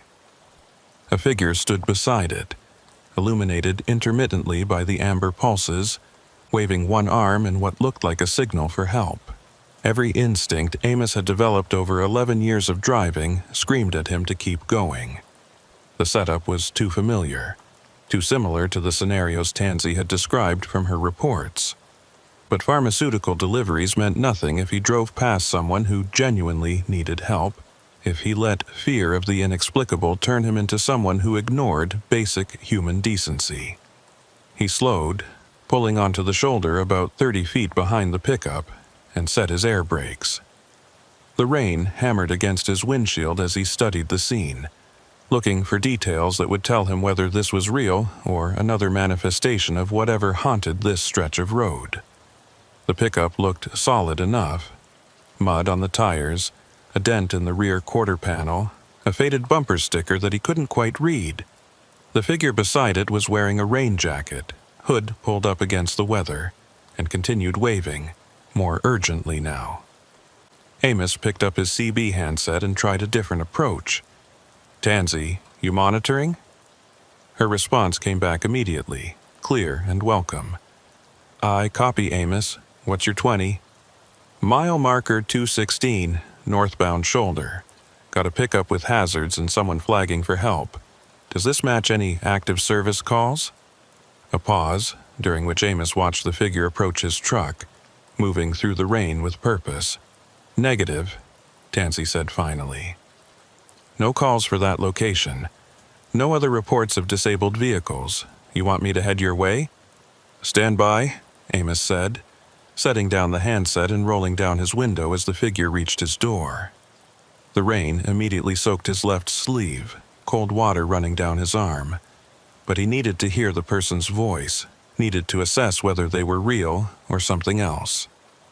The figure pulled back their hood, and Amos found himself looking at a woman in her 50s, with gray hair plastered to her skull by the rain and an expression that mixed relief with exhaustion. "Thank God," she said, her voice rough with strain. "I've been here for over an hour. Cell phone's dead, no one else has stopped, and I can't get the tire changed by myself. The lug nuts are rusted on too tight." It sounded real. She sounded real. The kind of specific detail that hallucinations rarely included. The frustration and fatigue that came from genuine distress rather than supernatural manipulation. But Amos had learned to question his assumptions, to look for inconsistencies before committing to action. "What's your name?" he asked. She looked surprised by the question, then suspicious. "Why do you need my name? Are you going to help me or not?" "Just trying to confirm you're who you say you are," Amos said, keeping his tone apologetic but firm. "There have been incidents on this stretch of road. People seeing things that aren't there. I need to make sure you're real before I get out of my truck." The woman's expression shifted from suspicion to something like understanding, and maybe a touch of fear. "You've seen them too," she said quietly. "The lights that move, the voices on the radio that repeat. I thought I was losing my mind." That answer felt more right than anything else could have. Someone who was genuinely stranded, who'd been sitting alone in the rain on this particular section of highway, would have noticed the strangeness, would have started to question what was real and what wasn't. "My name is Amos Rutledge," he said, making a decision. "I'm going to help you, but we're going to do this carefully, and if anything feels wrong, we're both getting back in our vehicles immediately. Understood?" She nodded quickly. "Understood. I'm just grateful someone finally stopped. My name's—" She paused, seemed to struggle with something, then continued in a voice that had gone oddly flat. "My name's Marigold Keene." The moment she said it, Amos felt something shift. The name was wrong somehow, not in an obvious way, but in a subtle dissonance that his instincts picked up before his conscious mind could process why. He glanced past her at the pickup truck, and details that had seemed normal moments ago now stood out as inconsistent. The mud on the tires was dry despite the rain. The dent in the quarter panel looked too perfect, too symmetrical, as if someone had created the platonic ideal of a dent rather than actual damage from a collision. And the bumper sticker, now that he looked at it directly, showed text that seemed to shift and blur, never quite coming into focus. "Actually," Amos said carefully, "I just remembered I need to check something with my dispatcher before I can stop to help. Give me just a moment." He rolled up his window before she could respond and grabbed his CB handset with shaking hands. "Tansy, something's wrong. The woman gave me a name, but it felt off, and the vehicle doesn't look right when you pay attention to the details. I think this is it. I think this is what we've been talking about." "Get out of there," Tansy said immediately, her voice sharp with urgency. "Don't engage. Don't try to help. Just release your brakes and go. I'm heading your way now, but you need to move immediately." Amos looked in his side mirror and felt his stomach drop. The woman was still standing beside his truck, but she wasn't moving. She stood perfectly still, one arm raised in that waving gesture frozen like a paused video. The rain fell around her but didn't seem to touch her, droplets passing through her form rather than striking it. And behind her, the pickup truck was fading, becoming translucent, its edges blurring into the darkness as if it had never been fully solid to begin with. He released his air brakes and put the truck in gear, his heart hammering so hard he thought it might burst through his chest. As he pulled away from the shoulder, he glanced in his mirror one last time and saw the woman, or the thing that looked like a woman, still standing in the same position, arm raised, face turned toward his retreating truck, and then she blinked out of existence as completely as if someone had flipped a switch, leaving only empty road and falling rain. "I'm clear," Amos said into the CB, hearing the tremor in his own voice. "It's gone. The whole thing just vanished." "Keep driving," Tansy instructed. "Don't stop until you're past mile marker 220. I'll meet you at the truck stop at 237, same as last time." The next 4 miles were the longest of Amos's life. He watched his mirrors obsessively, searching for any sign that the apparition was following him, or that other manifestations might appear. But the road remained empty, except for his truck in the rain, and gradually his pulse began to slow, his breathing to return to normal. He'd passed the test, had recognized the trap before stepping into it, had trusted his instincts over his desire to help. That should have felt like victory. Instead, it felt like he'd barely escaped something vast and patient and utterly inhuman. Tansy was waiting for him at the truck stop, her wrecker parked in the same spot it had occupied 6 months ago. They sat in his cab this time, the heater running to ward off the chill of the rain, and he told her everything that had happened. She listened without interrupting, her expression growing more troubled as he described the woman who'd given a name that felt wrong, the pickup truck that faded like mist, the way reality had seemed to unravel once he started questioning what he was seeing. "Marigold Keene," Tansy said slowly when he finished. "That's interesting." "Why?" "Because that's one of the names I've seen in the old records," she said. "From the highway construction project in 1962. Marigold Keene was a surveyor who worked on draining the wetlands. She was one of the 3 people who disappeared during the construction, though officially she was listed as having moved out of state for family reasons." Amos felt cold that had nothing to do with the weather.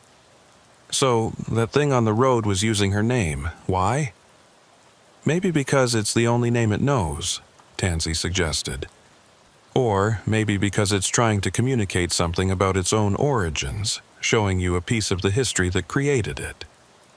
The road was built over the wetlands, and the wetlands took those 3 workers, and now something that uses the road's infrastructure, lights, CB signals, the shapes of vehicles, is reaching out in the only way it can." "Reaching out for what?" Amos asked. "What does it want?" Tansy was quiet for a long moment, staring out at the rain. "I don't think it wants anything," she said finally. "I think it is, like a recording that keeps playing, or an echo that never quite fades. The wetlands were drained, but never truly destroyed, and the people who disappeared into them left something of themselves behind. Now that residue manifests through the infrastructure we built on top of it, using our tools and our symbols, because those are the only things available in a landscape that's been completely transformed." It was a theory, nothing more, but it felt more true than any supernatural explanation could have. The idea that the road itself had become a medium for something older, That human engineering had inadvertently created a channel for the memory of the landscape to express itself made a kind of terrible sense, and it meant there was no fixing it, no exorcism or cleansing that would make the road safe. The manifestations would continue as long as the conditions were right. Heavy rain, reduced visibility, the particular alignment of weather and time that opened whatever doorway existed between the world as it was and the world as it had been. "What do I do?" Amos asked quietly. "How do I keep driving this route knowing what I know?" "You stay alert," Tansy said. "You trust your instincts, and you remember that the manifestations can be recognized if you look carefully enough. They always have details that don't quite add up. Names that feel wrong, vehicles that don't behave correctly, situations that seem just slightly off. Your brain knows the difference between real and not real, even if it can't always articulate why. Listen to that knowledge. Don't override it because you want to be helpful or because you're afraid of seeming paranoid." She pulled something from her pocket and handed it to him, a small compass, the kind hikers carried, with a brass case worn smooth by years of handling. This belonged to one of the surveyors from the original construction project. Not Keene, but another one who disappeared. I bought it at an estate sale years ago, before I knew its history. Keep it with you when you drive this stretch. I don't know if it actually does anything, but sometimes having a physical object that predates the road, that remembers what the landscape used to be, seems to help. Drivers who carry talismans from the area's past report fewer encounters. Amos took the compass and opened it. The needle swung wildly for a moment, then settled, pointing northwest, which was completely wrong for their current position. "It doesn't work," he said. "It works fine," Tansy corrected. "It's just not pointing to magnetic north. It's pointing to something else, where the wetlands used to be, maybe, or where the original marsh was deepest. I don't pretend to understand it, but I know that needle has never pointed true north since I got it. Doesn't matter where you are or which direction you're facing. It always points the same direction." Amos closed the compass and slipped it into his pocket, feeling the weight of it against his leg. It was absurd, carrying a broken compass as protection against supernatural manifestations on a highway. But absurdity seemed to be the operating principle of this entire situation, and he'd take whatever small comfort he could find. He completed his delivery without further incident, made his return trip via the alternate route, and filed his report with his dispatcher using carefully neutral language that mentioned weather delays but nothing else. The pharmaceutical company was satisfied. His driving record remained clean, and life returned to something approximating normal, but he knew he'd crossed a threshold that night. Had been tested twice by whatever haunted mile marker 214 and had passed both times through a combination of caution, instinct, and sheer luck. 3 months later, he was driving a different route entirely when his CB crackled and a familiar voice came through, distorted, slowed down, but unmistakably the same voice from that first night. "Standing water at mile marker 214. Use caution." Amos checked his GPS. He was nowhere near Highway 38. Was, in fact, more than 200 miles away on a completely different road. But the warning continued, repeating at regular intervals, and he understood that distance didn't matter to whatever was sending the message.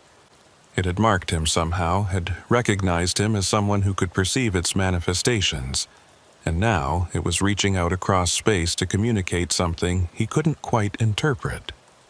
He pulled the compass from his pocket and opened it. The needle, which should have been pointing randomly or to magnetic north, was pointing directly backward, toward the route he'd already traveled.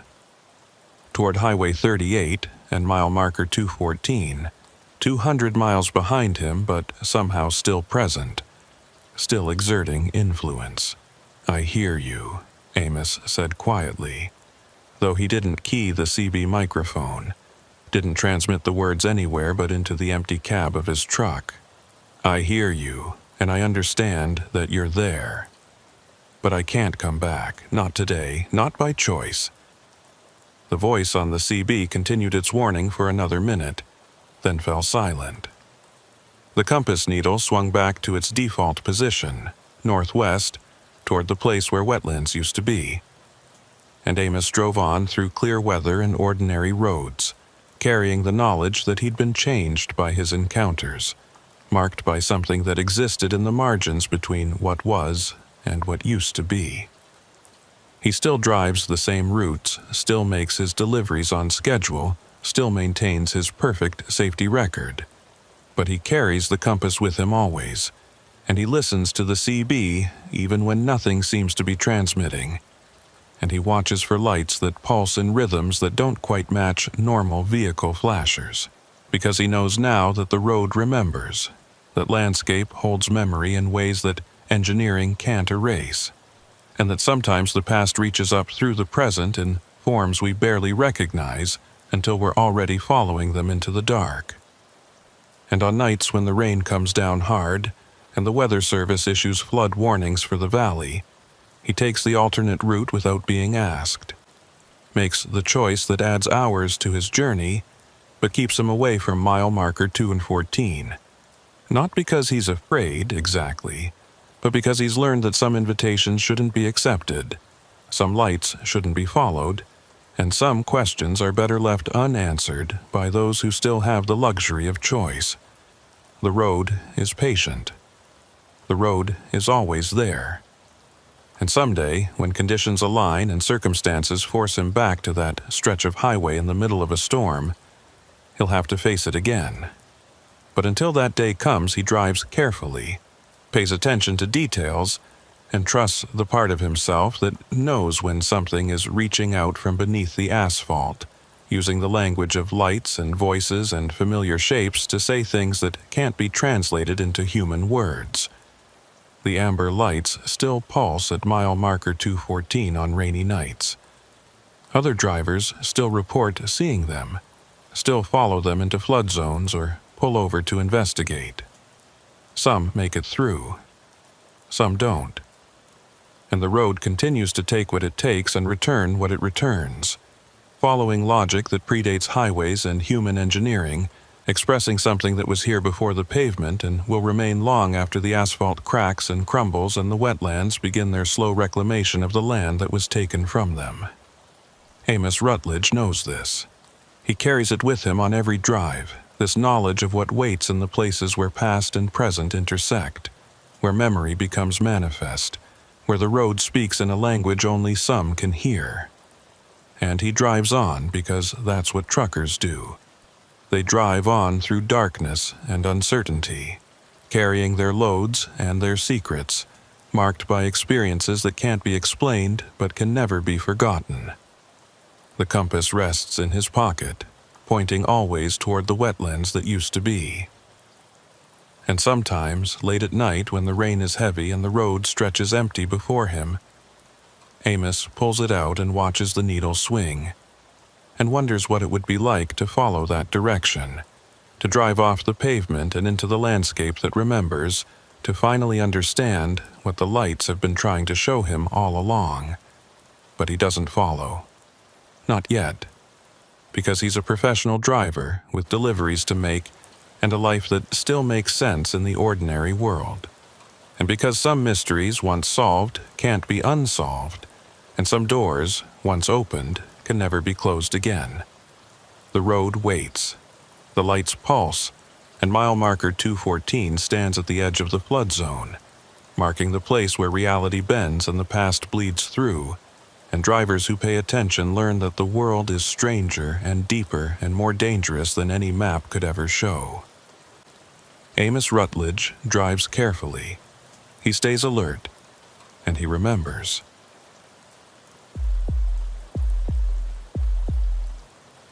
The rain had been falling for 3 days straight when Ephraim Kincaid picked up the load in Charlotte, and the Weather Service was calling it a 100-year storm, the kind of sustained downpour that turned creeks into rivers and turned rivers into something that didn't have a name yet. Ifif had been driving trucks for 16 years, hauling everything from furniture to frozen food across the eastern seaboard, and he'd learned to respect water in all its forms. Flash floods could turn a routine drive into a life-threatening situation faster than any other road hazard, and standing water hid dangers that weren't visible until your wheels were already sinking into them.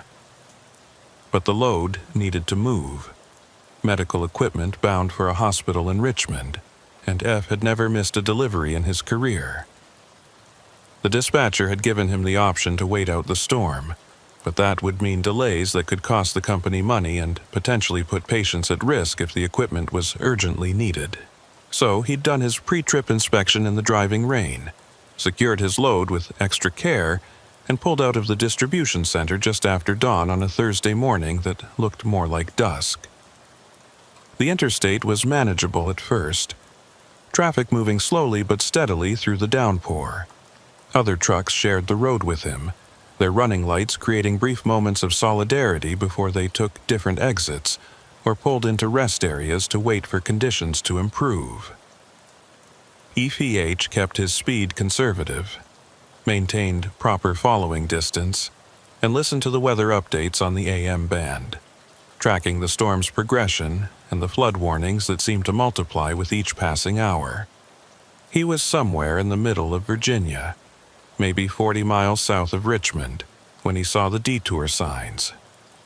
Orange barricades blocked the northbound lanes, and digital message boards flashed warnings about flooding ahead and mandatory exit at the next ramp. A highway crew in rain gear waved traffic toward the off-ramp, directing vehicles onto a state route that would bypass the flooded section and rejoin the interstate further north. EFH followed the line of cars and trucks taking the detour, watching his GPS recalculate the route to account for the change.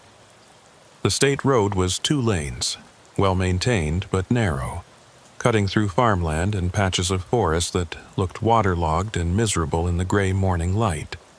The rain continued its relentless assault, and his wipers struggled to keep up even on the highest setting, creating brief windows of clarity followed by sheets of water that turned the windshield into an impressionist painting. The detour route climbed gradually into higher terrain, away from the valley where the flooding was worst, and for a while the driving became slightly easier. The road surface was wet but not submerged, and the traffic spread out as faster vehicles passed the slower trucks and RVs that labored up the inclines. EFH maintained his position in the right lane, content to take his time, to arrive safely rather than quickly. He was checking his mirrors and preparing to navigate a gentle curve when he saw it, a yellow shape in the median, just barely visible through the rain. His first thought was construction equipment, maybe a backhoe or grader left by the road crew. But as his headlights swept across it, the shape resolved into something instantly recognizable and completely wrong for this location. A school bus, full-sized, sitting at an angle in the grass median between the northbound and southbound lanes, its front end pointing south as if it had been traveling in the opposite direction before somehow ending up off the road.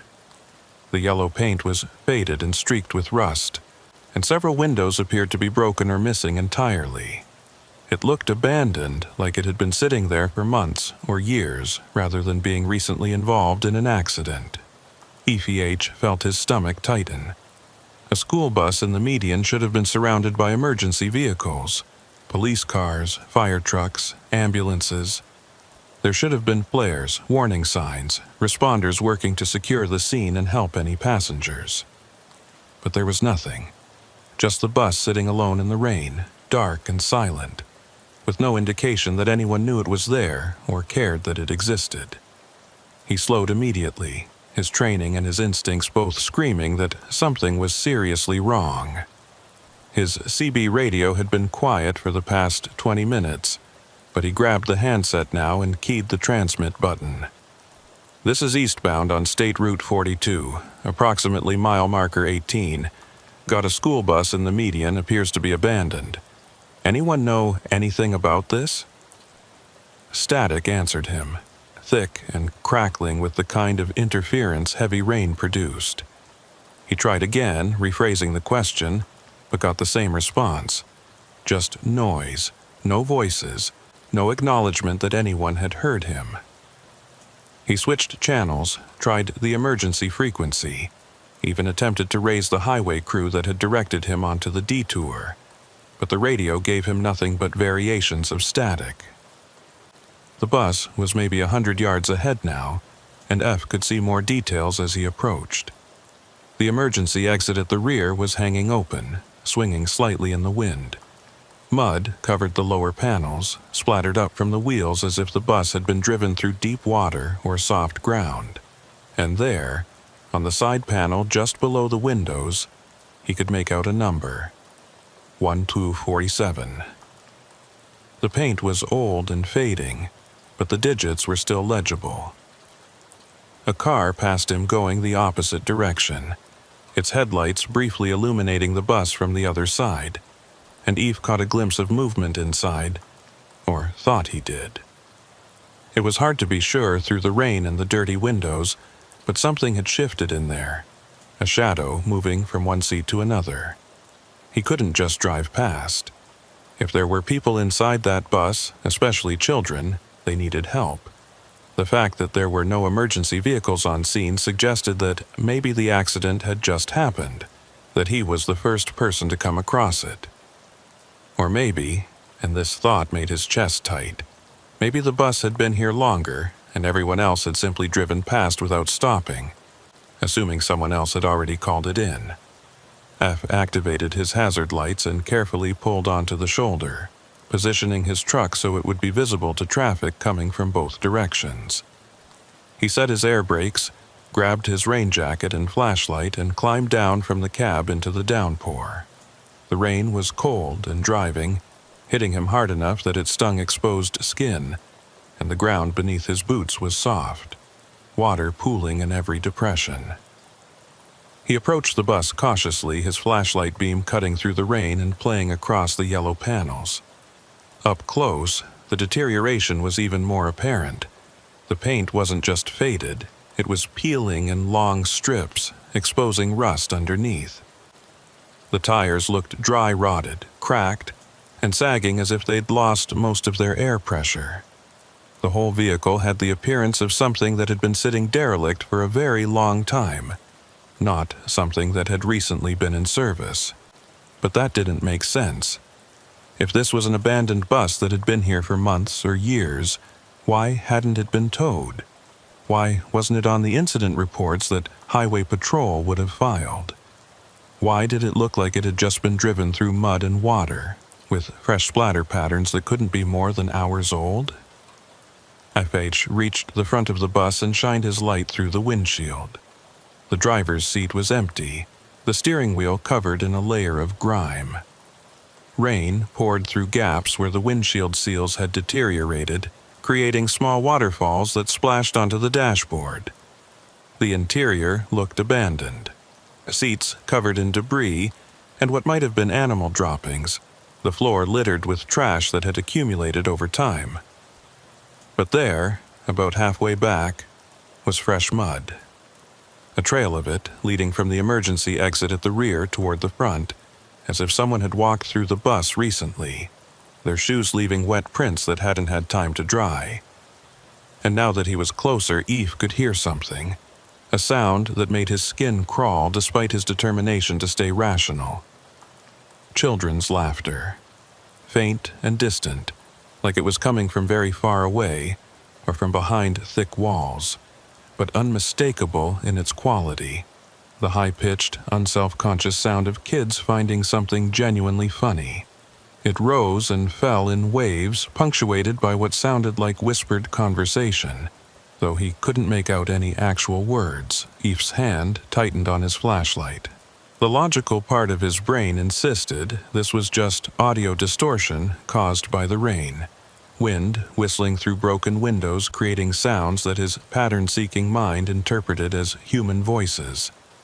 but the part of him that had survived 16 years on the road by trusting his instincts was screaming that something was deeply wrong here, that he should get back in his truck immediately and call for official help rather than investigating alone. He compromised by moving to the side of the bus and shining his light through one of the intact windows. The beam illuminated rows of seats, all facing forward in the standard configuration. Most were empty, but 3 seats near the middle showed signs of recent occupancy. The vinyl surfaces looked clean, free of the dust and debris that covered the others. And on one of those seats, barely visible in the beam of his flashlight, was a small backpack, bright blue, with cartoon characters on it, looking new and out of place in the deteriorated interior. The laughter came again, louder this time, and definitely coming from inside the bus. Eve moved toward the open emergency exit at the rear, his boots squelching in the wet grass. The door hung at an angle, one hinge broken, and mud was smeared across the steps as if multiple people had used them recently. He climbed up carefully, testing each step before putting his full weight on it, and pulled himself into the interior of the bus. The smell hit him immediately, mold and rot and stagnant water, the odor of abandonment and decay. But underneath that was something else, something fresher. The scent of rain-wet clothing and the faint chemical smell of laundry detergent. Someone had been here recently. Someone who washed their clothes in modern detergent and wore shoes that tracked mud in patterns consistent with active use rather than years of weathering. "Hello," Ive called out, his voice sounding small and swallowed by the rain hammering on the metal roof. "Anyone here? Do you need help?" No answer. The laughter had stopped the moment he climbed aboard, cutting off so abruptly that the silence felt deliberate, as if whoever had been making the sound was now holding their breath and waiting. Eve moved slowly down the aisle, his flashlight beam revealing more details that didn't add up. Fresh scratches on the metal seat frames, as if small hands had been gripping them recently. A crushed juice box on the floor, its expiration date 2 months away. A child's drawing, done in crayon on a piece of paper that was damp but not disintegrated, showing stick figures and a yellow bus and what might have been trees or flames. It was hard to tell. He reached the front of the bus and stood beside the driver's seat, looking back down the aisle. In the beam of his flashlight, everything looked exactly as abandoned as it should. Old, decayed, empty. But when he turned the light off for just a moment, letting his eyes adjust to the gray daylight filtering through the dirty windows, he thought he saw something different. Movement in the seats, shapes that might have been children hunched down and hiding. But when he turned the light back on, there was nothing. Just empty seats and accumulated debris. His CB radio crackled from outside, the sound barely audible through the rain, but distinct enough to catch his attention. Someone was trying to reach him, their transmission breaking up but persistent. EPH moved quickly back toward the emergency exit, suddenly desperate to be out of the bus and back in the familiar safety of his truck. He climbed down into the rain and sloshed through the mud back to his rig, his heart pounding harder than the physical exertion warranted. He grabbed his CB handset, water dripping from his jacket onto the floor of the cab. "This is eastbound on Route 42. Someone trying to reach me?" A woman's voice came through, clearer now that he was in his truck with the radio's antenna. "This is Boyd at Central Dispatch. We got a ping from your truck's GPS showing you stopped in an unusual location. Everything okay out there?" "I'm at mile marker 18. Got a school bus in the median that looks abandoned but shows signs of recent activity. I need highway patrol to check it out. Possible stranded passengers, though I couldn't find anyone inside." There was a pause, and when Boyd spoke again, her voice had taken on a different quality. Still professional, but with an underlying tension that Efish couldn't quite interpret. "Say again? Did you say a school bus?" "Affirmative. Yellow school bus, number 1247, sitting in the grass median. Looks old and deteriorated but has fresh mud and what appears to be recent use. I heard sounds inside but couldn't locate anyone when I investigated. Another pause, longer this time. "Stand by," Boyd said. "I'm checking something." F sat in his cab with the engine idling, watching the bus through his rain-streaked windshield. Now that he was back in his truck, the whole thing felt surreal, like he'd stepped briefly into some alternate version of reality before returning to the normal world. The bus sat exactly as it had before, dark and silent, with no indication that anyone had ever been inside or that anything unusual had just occurred. Boyd came back on the line and her voice was careful, measured in a way that immediately put Eve on alert. "Driver, I need you to confirm the bus number. You said 1247? "That's correct. Painted on the side panel, below the windows. Why? Because according to our records, bus 1247 was decommissioned and scrapped 8 months ago. It was involved in an accident on Route 42, approximately mile marker 18, last October during heavy flooding. The bus went off the road into the median and we had it towed to a salvage yard in November. There shouldn't be any bus at that location." Eve stared at the yellow shape in the median, feeling something cold settle in his chest. "Well, there's definitely a bus here, and it matches the number you just mentioned. Are you saying this is the same vehicle that was supposedly scrapped?" "I'm saying that's impossible," Boyd replied, but she didn't sound convinced by her own words. "Let me contact Highway Patrol and get someone out there to verify. In the meantime, I need you to stay with your vehicle and keep your doors locked. Do not approach the bus again. Do you understand?" "Understood," Eve said, though he wasn't sure he understood anything anymore. "How long until Highway Patrol arrives?" "They're dispatching a unit now. Should be there in 20 minutes, maybe less. Just sit tight." The transmission ended, and Eve was left alone with the rain and the idling engine and the school bus that shouldn't exist sitting in the median like a challenge to everything he thought he knew about how reality worked. He pulled out his phone to document the scene, taking several photos through his windshield, but the rain and the distance made the images frustratingly unclear. The bus was visible, certainly, but the details were lost in the weather and the poor lighting. He was reviewing the photos when he noticed something that made his breath catch. In one of the images, taken at a slightly different angle than the others, there was a face in one of the bus windows. Small and pale, pressed against the glass, with dark eyes that seemed to be staring directly at the camera. But when he looked up at the actual bus, squinting through the rain, he could see that particular window was empty. And when he checked the other photos, the ones taken seconds before and seconds after, there was no face in any of them. Just that one image, that one impossible moment captured by his phone's camera. Eve zoomed in on the photo, trying to make out more details, and felt his stomach turn. The face wasn't quite right. The proportions were off somehow, the eyes too large, the mouth too small, as if someone had drawn a child's face from memory without quite getting all the details correct.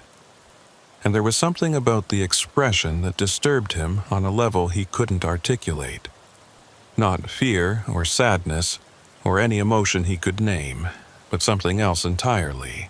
Something that suggested the face's owner was looking at him the same way he might look at an insect, with detached curiosity and no real understanding of what they were seeing. He deleted the photo immediately, an instinctive reaction he couldn't explain or justify. Then he sat in his truck and watched the bus and listened to the rain hammer against his cab and waited for Highway Patrol to arrive and tell him that everything had a rational explanation, that there was nothing to worry about, that the world still made sense in all the ways it was supposed to. Highway Patrol arrived 18 minutes later, a single cruiser with lights flashing but no siren, pulling onto the shoulder behind Eve's truck. The officer who emerged was older, maybe late 50s, with the weathered look of someone who'd spent decades working outdoor assignments in all kinds of conditions. He approached Eve's door, rain dripping from the brim of his campaign hat, and gestured for him to roll down the window. "You the driver who called in the bus?"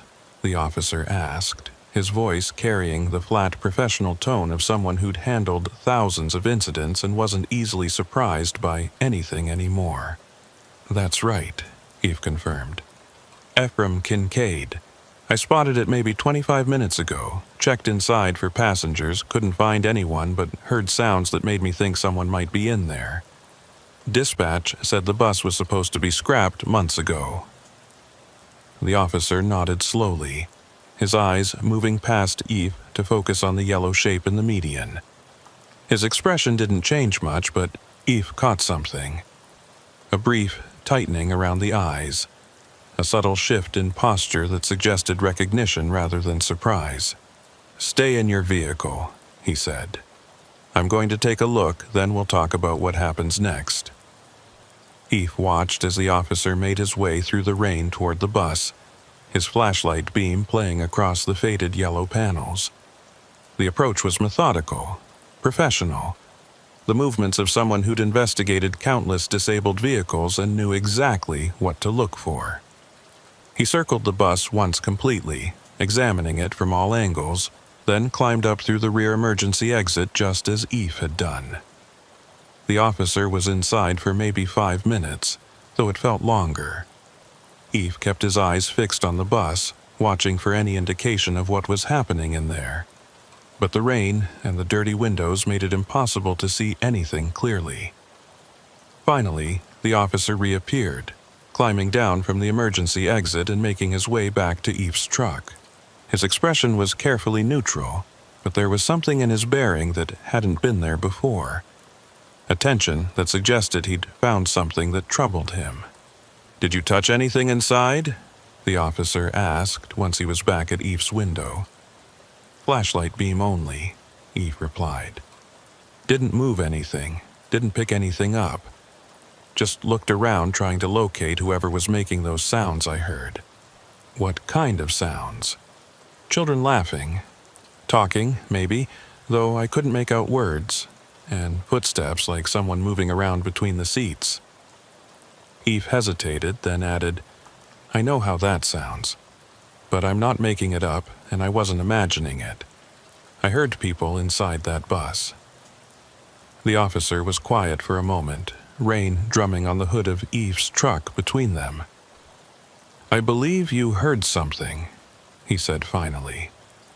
"Question is what you actually heard versus what you think you heard. Rain does strange things to acoustics, especially with a metal structure like a bus.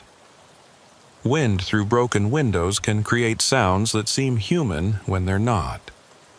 Your brain interprets those sounds as familiar patterns, voices, laughter, footsteps, because that's what makes sense given the context of a school bus." It was a reasonable explanation, one that Eve had already considered and tried to convince himself to accept. But it didn't account for everything he'd experienced. "What about the fresh mud?" he asked. "The tracks leading from the rear exit to the front, like someone had walked through recently. That's not acoustic distortion." "No, it's not," the officer agreed. "But it's also not necessarily connected to whatever sounds you heard. Could be from the tow crew when they originally came to assess the bus after the accident, or from homeless individuals using the bus as temporary shelter, or from kids exploring an abandoned vehicle they found in the median. Doesn't mean there was anyone inside when you arrived." Eve wanted to argue, wanted to explain about the backpack and the juice box and the drawing and all the other details that suggested recent, active use rather than casual exploration. But he could see that the officer had already constructed his explanation, had fit the evidence into a framework that made sense within normal parameters, and pushing back would only make Eve look unreliable or emotionally compromised. "So, what happens now?" Eve asked instead. "Is the bus staying here, or are you having it towed?" "We'll have it towed," the officer said. Should have been done months ago, apparently. Somehow it fell through the cracks in the system. Paperwork got misplaced or filed incorrectly. These things happen, especially with incidents during major weather events when everyone's stretched thin. He pulled out a notepad and started writing. I need your full name, your company information, and your destination for the record. This'll go in the report as a citizen call about abandoned property. Nothing more complicated than that. Ify provided the information, watching as the officer documented everything in neat handwriting that somehow remained legible despite the rain spotting the paper. The whole interaction felt wrong, felt like an elaborate performance designed to categorize the incident as mundane and unremarkable. But Eve couldn't articulate why he felt that way without sounding paranoid or irrational. So he kept his concerns to himself and answered the questions as straightforwardly as possible. You're free to continue your route, the officer said once he'd finished writing. We'll take care of the bus. If we need any follow-up information, we have your contact details. What about the accident you mentioned? Eve asked. The one from last October. What happened? Was anyone hurt? The officer's expression closed down slightly, becoming more formal and distant. That's part of an ongoing investigation. I can't discuss details, but I can tell you that all passengers were accounted for at the time, and standard protocols were followed. There's nothing about that incident that should concern you. Except the officer's body language suggested otherwise. The way he'd positioned himself, slightly angled so his back was toward the bus, as if he didn't want to look at it directly. The way his hand kept moving toward his radio as if he was fighting the urge to call for backup or additional support. The way his eyes kept flicking to Eve's truck, checking the windows and mirrors, making sure there was nothing behind or around them that shouldn't be there. You've seen this bus before, Eve said quietly. You knew what I was talking about the moment I mentioned it. This isn't the first call about it, is it? For a moment, the officer's professional mask slipped, and Eve saw something underneath. Exhaustion, maybe, or frustration, or the kind of weariness that came from dealing with situations that defied easy explanation. Like I said, Mr. Kincaid, you're free to continue your route. Have a safe trip to Richmond. He turned and walked back to his cruiser before Eve could ask anything else, moving with deliberate purpose through the rain. Eve watched him go, watched him sit in his vehicle for several minutes doing something on his computer or his radio, and then watched him drive away, heading south on the state route without even a final glance at the bus in the median. H sat in his truck for another 10 minutes, engine idling, trying to decide what to do. Every instinct told him to drive away, to put distance between himself and whatever was sitting in that median pretending to be an abandoned school bus. But another part of him, the part that had spent 16 years solving problems and fixing situations and taking responsibility when others wouldn't, wanted answers. Wanted to understand what he'd actually encountered and why both Boyd and the highway patrol officer had reacted with what felt like recognition rather than surprise. He pulled out his phone and called the dispatch number, getting Boyd on the second ring. This is Kincaid. Highway patrol just left. They're saying the bus somehow didn't get properly removed after the original accident, that it's just been sitting here for months and I'm the first person to report it. Does that match what you found in your records? There was a pause, and Eve heard the sound of fingers on a keyboard in the background. That's what the official paperwork says, Boyd replied. But I did some additional checking after we talked, and there's something odd about the timeline. The bus was reported as towed to salvage on November 3rd, and there's documentation showing it was processed for scrap. But then, 3 weeks ago, there was a notation in the system about the same bus number being found abandoned on Route 42. No explanation for how it got back there. No investigation opened. Just a note that it needed to be removed again. 3 weeks ago, Eve repeated. feeling his stomach tighten. Was it actually removed that time? According to the records, yes. Towed by McClellan Salvage on February 19th, signed off by the same officer who just visited you, and marked as completed. But obviously the bus is still there, which means either the paperwork is wrong or something else is going on. Who's the officer? Eve asked, the one who signed off on the tow. More keyboard sounds. Name listed is Sergeant Tolliver, first initial R. Based out of the county substation, been with Highway Patrol for 23 years. Clean record, solid performance reviews, no disciplinary issues. He was just here, Ehef said. And he acted like he'd never seen the bus before today, like this was the first time anyone had reported it. Why would he lie about that if he's the one who supposedly had it towed 3 weeks ago? Boyd was quiet for a long moment. I don't know, she said finally, but I think you should continue your delivery and stay away from that bus. Whatever's going on with it, it's above your pay grade and mine. Let the authorities handle it. Except they're not handling it, Eve pointed out. They're documenting it and driving away and leaving it sitting there in the median where the next driver who comes through will see it and potentially stop to investigate, just like I did. If there's something dangerous about that bus, shouldn't someone be warning people? Warning them about what? Boyd asked, and her voice had taken on a sharp edge. That an old school bus is sitting in a median and making sounds that might be wind through broken windows? That it has some mud on the floor that could be from a dozen different sources? You said yourself you didn't find anyone inside, didn't see any actual danger.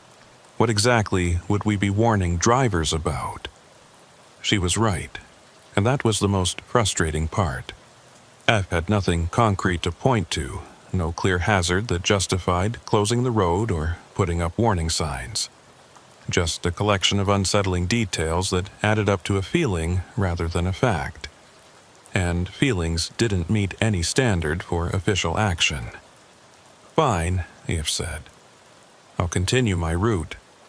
But for the record, I think something's wrong here, and I think people know more than they're saying. Noted, Boyd replied. Your concern is noted and will be included in the incident report.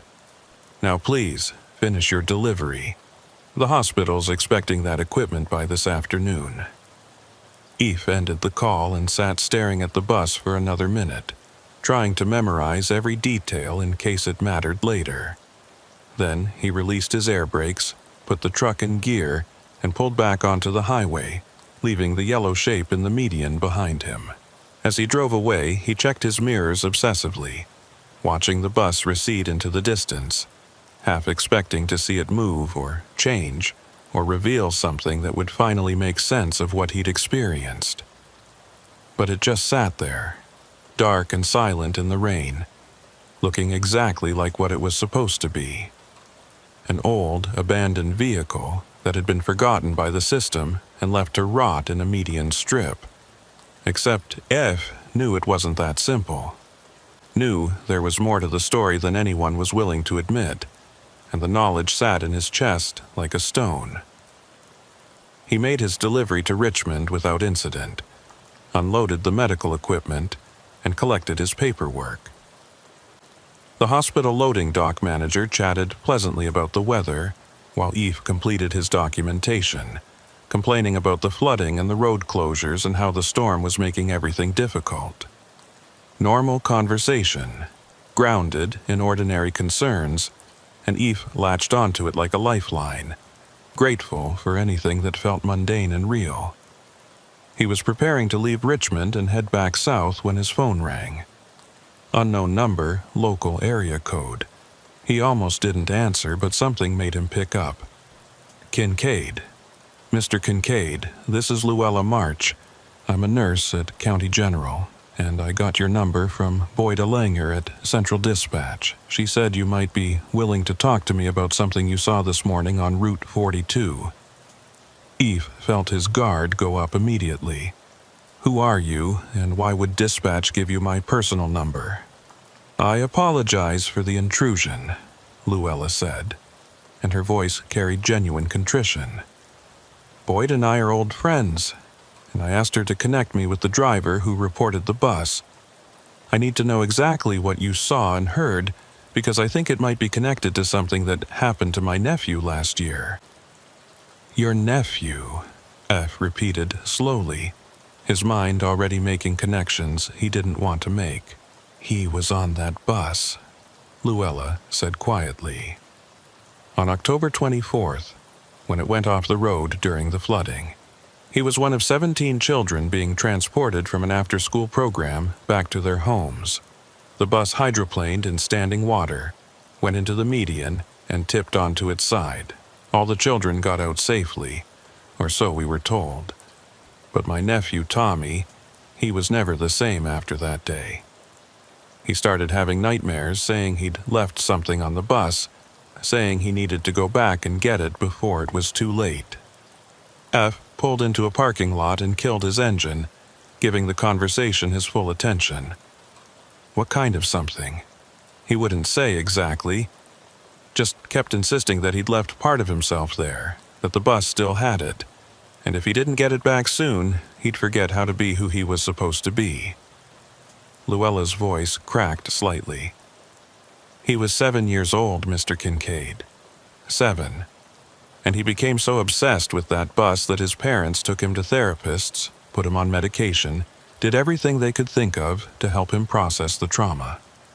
"Where is he now?" Eve asked, though he had a sinking feeling he already knew the answer. "Missing," Luella said, and the word hung between them like a weight. "He disappeared 3 weeks ago while walking home from school. There was a massive search, hundreds of volunteers, police from 3 counties. They found his backpack 2 days later, sitting on the shoulder of Route 42, right at mile marker 18, right where the bus had been. 3 weeks ago. The same time the bus had supposedly been towed for the second time, according to Boyd's records. The same time it had mysteriously reappeared in the median after being scrapped months earlier. EVH felt cold spreading through his chest, felt pieces clicking together into a picture he desperately didn't want to see. "The backpack," he said carefully. "What color was it?" "Blue," Luella replied. "Bright blue, with cartoon characters on it.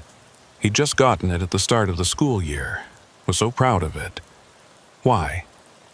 F closed his eyes, seeing again the interior of the bus. The clean seat with the bright blue backpack sitting on it, looking new and out of place among the decay. "I think I saw it," he said quietly.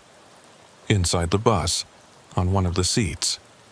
Luella made a sound that might have been a sob or might have been something else entirely. "Then he's still there," she said. "He went back, just like he said he needed to, and now he's stuck there somehow. Mr. Kincaid, I need you to tell me exactly what you experienced. Every detail, no matter how strange it sounds. Because if there's any chance Tommy is still alive, if there's any possibility of getting him back, I need to know what we're dealing with." So Eve told her.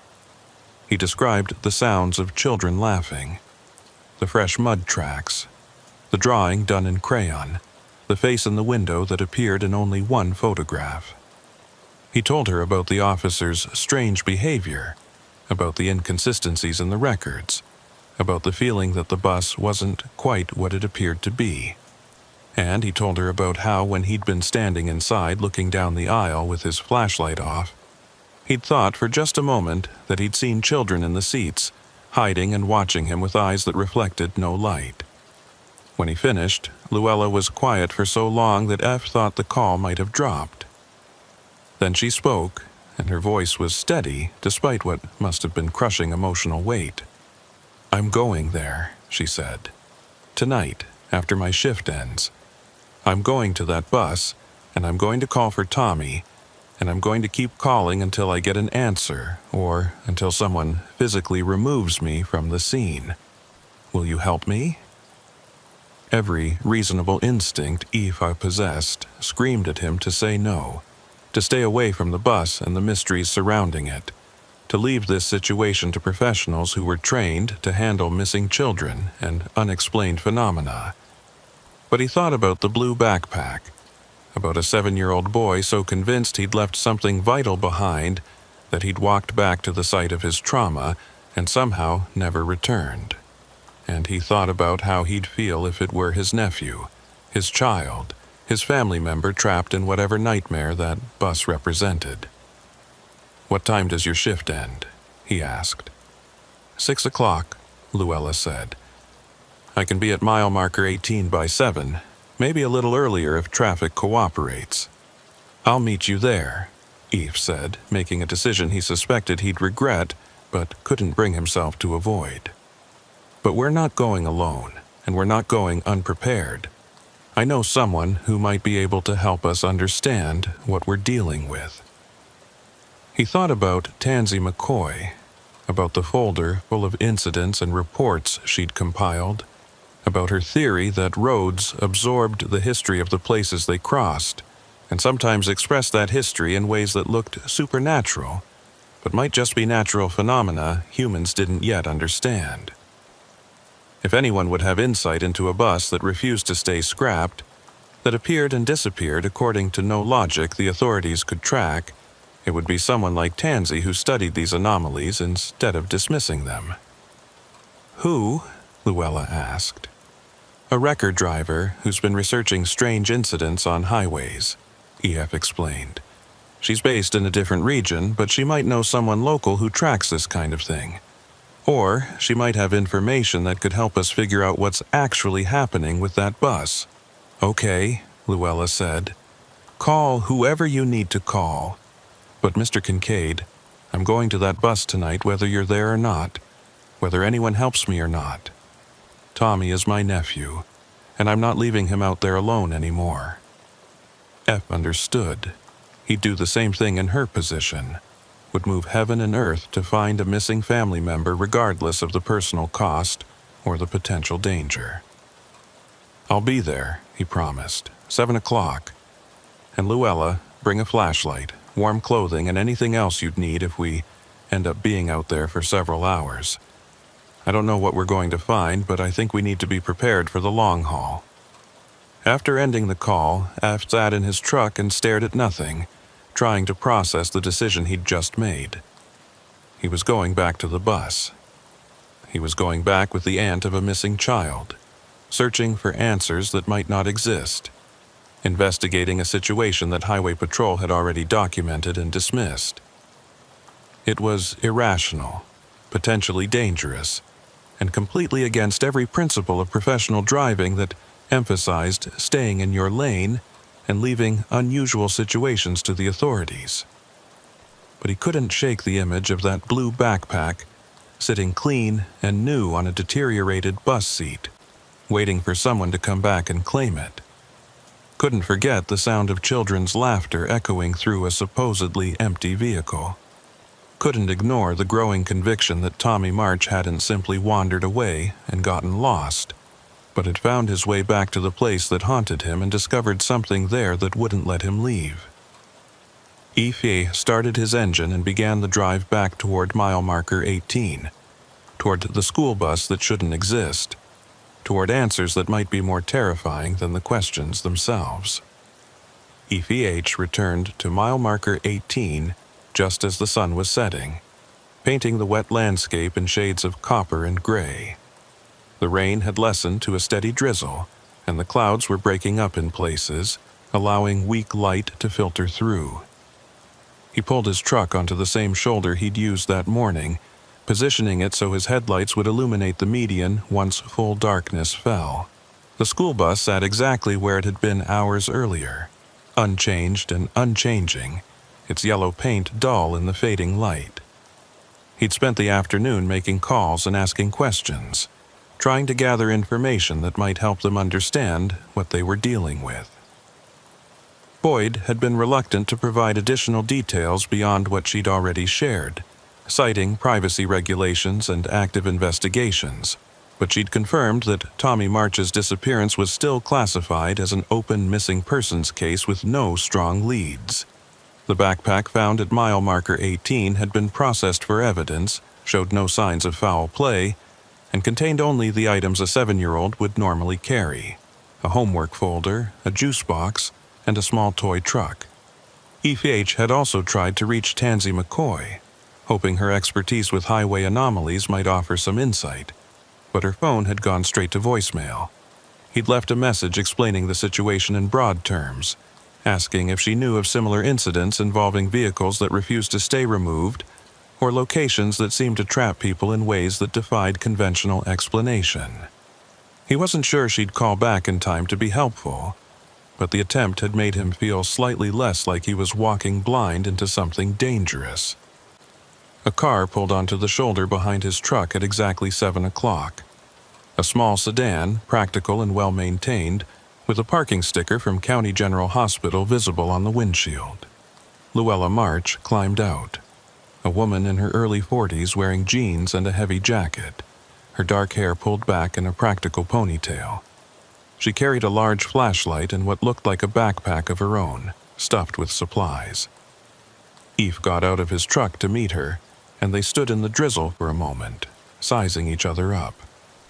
Luella's eyes were red-rimmed, suggesting recent tears or lack of sleep, or both, but her expression was determined, focused in the way people got when they'd moved past grief into action. "Thank you for coming," she said, extending her hand. "I know this is asking a lot, especially from someone who doesn't know us, doesn't have any obligation to help." "I saw his backpack," Eve replied, shaking her hand. "And I heard those sounds in the bus. I can't just walk away from that, can't pretend it didn't happen. Besides, if there's even a small chance your nephew is out here somewhere, that he needs help, then this is the right thing to do." Luella nodded, looking past him at the bus in the median. "Has anything changed since this morning? Any signs of activity or movement?" "Nothing visible," Evie said. "But I've only been here for about 10 minutes. Highway patrol hasn't come back, and I haven't seen any other vehicles stop to investigate. It's like people drive past without even noticing it's there." "Maybe they don't notice," Luella suggested. "Maybe it's only visible under certain conditions, or only to certain people.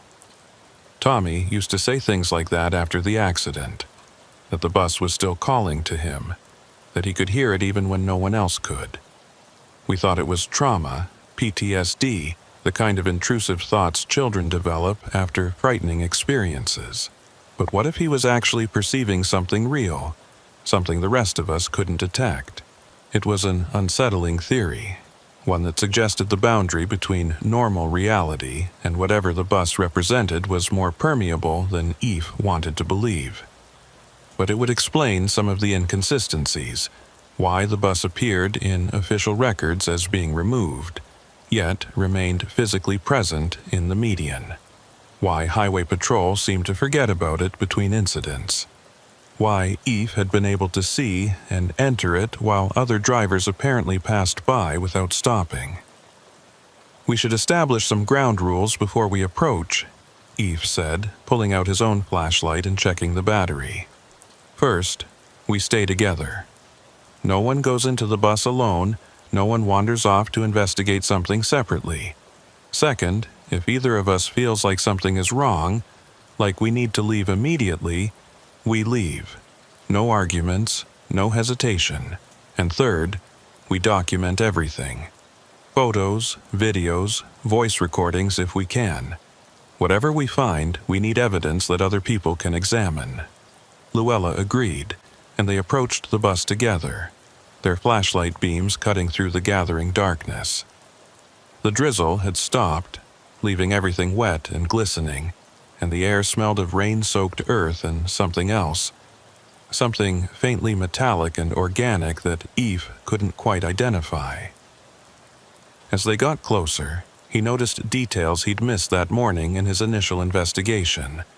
The mud on the tires wasn't uniform. On the side facing the southbound lanes, it was dry and cracked, consistent with having been there for months. But on the side facing the northbound lanes, where Eve had approached that morning, the mud looked fresh and dark, still damp despite hours of sitting in place. As if the bus existed in two different time periods simultaneously, one side aging normally while the other remained frozen in the moment of the accident. "Do you see that?" Eve asked, pointing out the discrepancy to Luella. She studied the tires carefully, then moved around to examine the other side of the bus. When she came back, her expression was troubled. "The whole vehicle is like that. The southbound side looks abandoned, deteriorated, like it's been sitting here for years, but the northbound side looks almost new, like the accident just happened. How is that possible?" "I don't know," Eve admitted.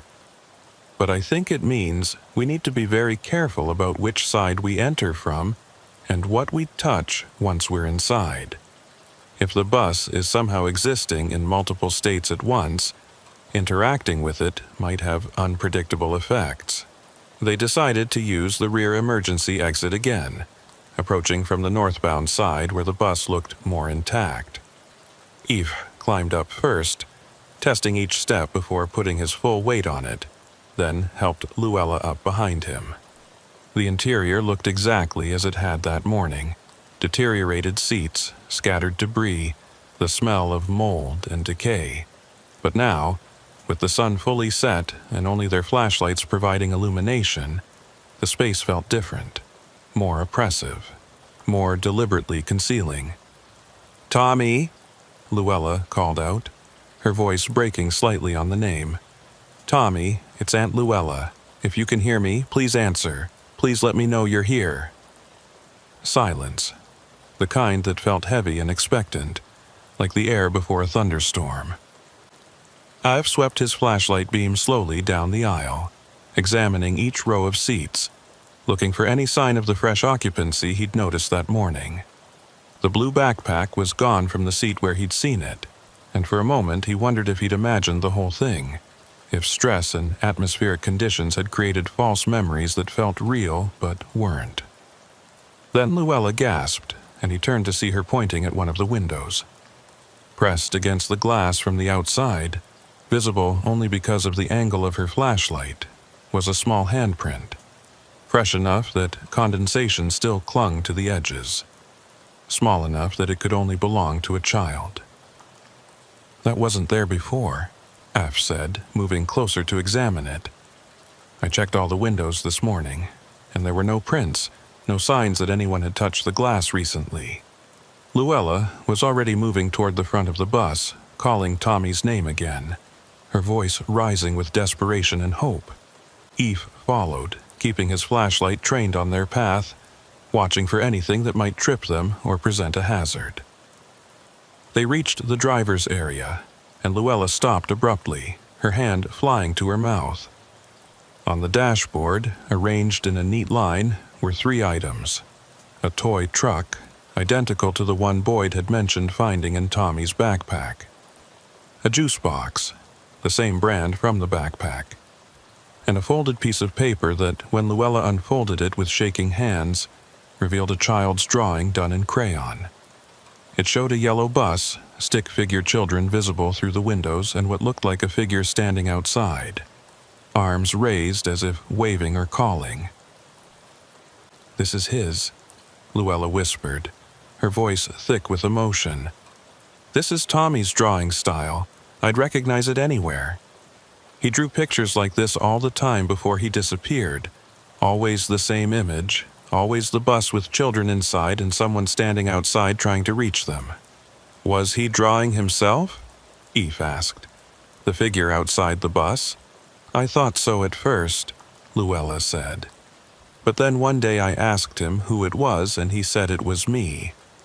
He said I would come looking for him, and when I did, I needed to call very loud so he could hear me through the walls." She looked up at Eve, tears streaming down her face. He knew this would happen. He knew he'd end up trapped here, and he was trying to tell us how to find him. The implications of that were staggering and terrible. A 7-year-old predicting his own disappearance, trying to leave instructions for his rescue through drawings no one had understood until too late. EVH wanted to dismiss it as coincidence or retroactive pattern matching, the human tendency to see meaningful connections in random events.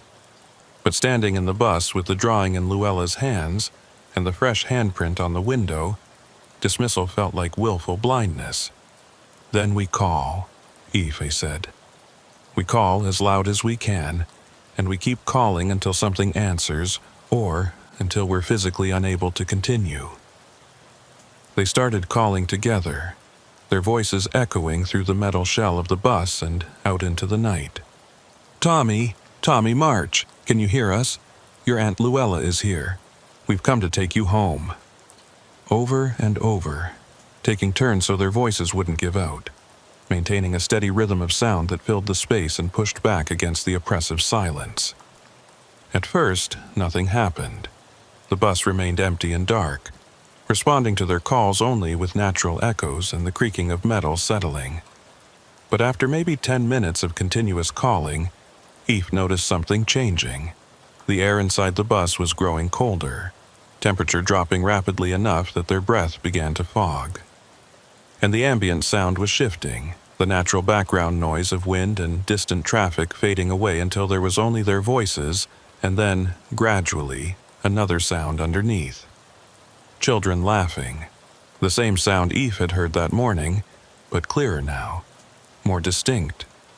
Not distant or muffled, but present, as if the children were right there in the bus with them, sitting in seats that looked empty but somehow weren't. The laughter had a strange quality to it, not quite innocent, not quite menacing, but something in between. The sound of children engaged in a game they didn't fully understand, following rules that made sense to them but might not make sense to anyone else. "Tommy?" Luella called again, her voice cracking with emotion. "Tommy, if that's you, please show yourself. Please let me see you. I've been so worried. We've all been so worried. We just want to bring you home." The laughter stopped abruptly, replaced by whispered conversation too quiet to make out individual words. F aimed his flashlight toward the sound, and for just a moment, less than a second, barely long enough to register, he saw them. Children sitting in the seats, 7 or 8 of them wearing clothes that looked wet and muddy as if they'd been playing outside in the rain. They were looking at Luella and Afe with expressions that mixed curiosity and caution, the way children looked at strangers they'd been taught not to talk to. Then F blinked, and the seats were empty again, but the impression remained, burned into his retinas like an afterimage. Small faces, wide eyes, hands gripping the seat backs in front of them.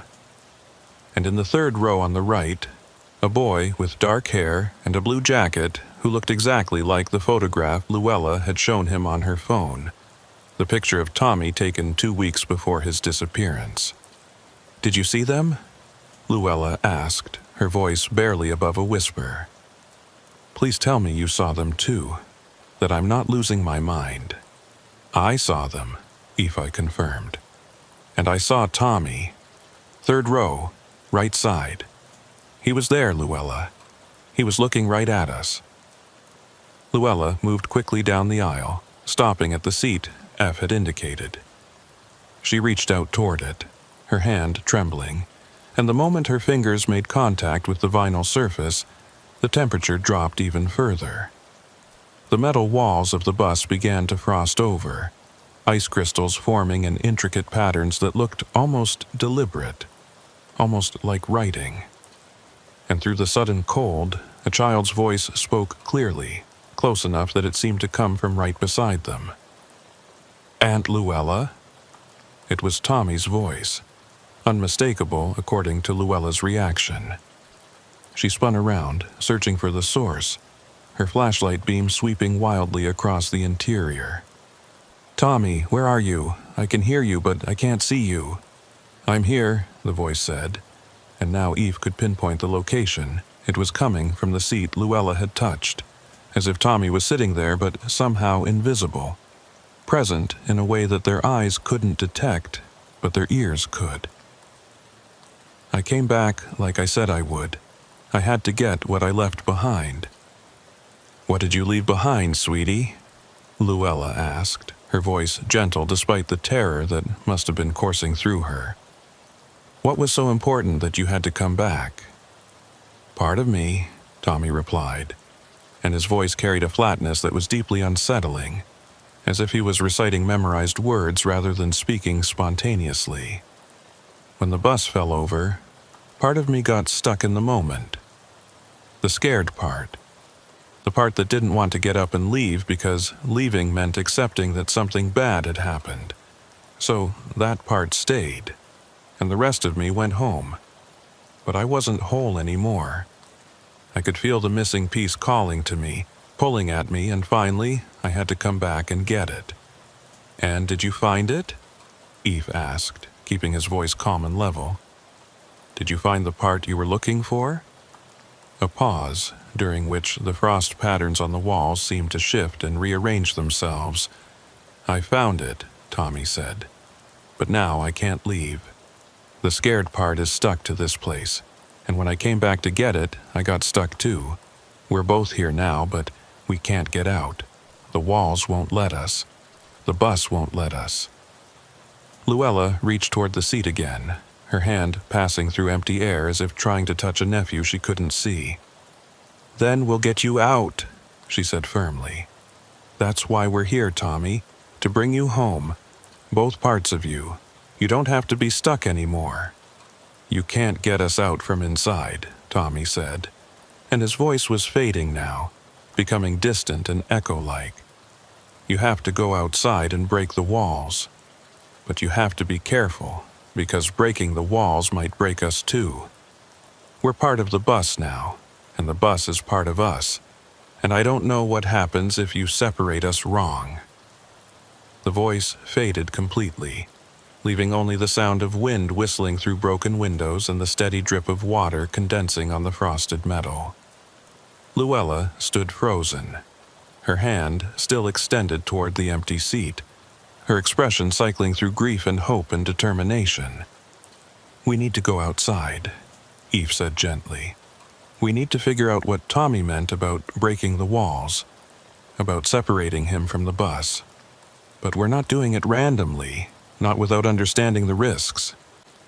If he's somehow bound to this vehicle, if his consciousness or his spirit or whatever we want to call it has become entangled with the structure, then we need to be very careful about how we proceed."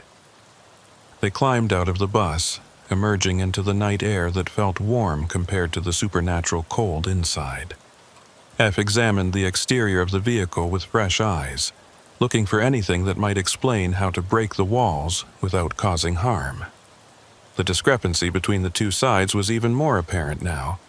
The southbound side looked like it was slowly dissolving, the metal corroding and the paint flaking away, while the northbound side remained stubbornly intact, frozen in the moment of the accident.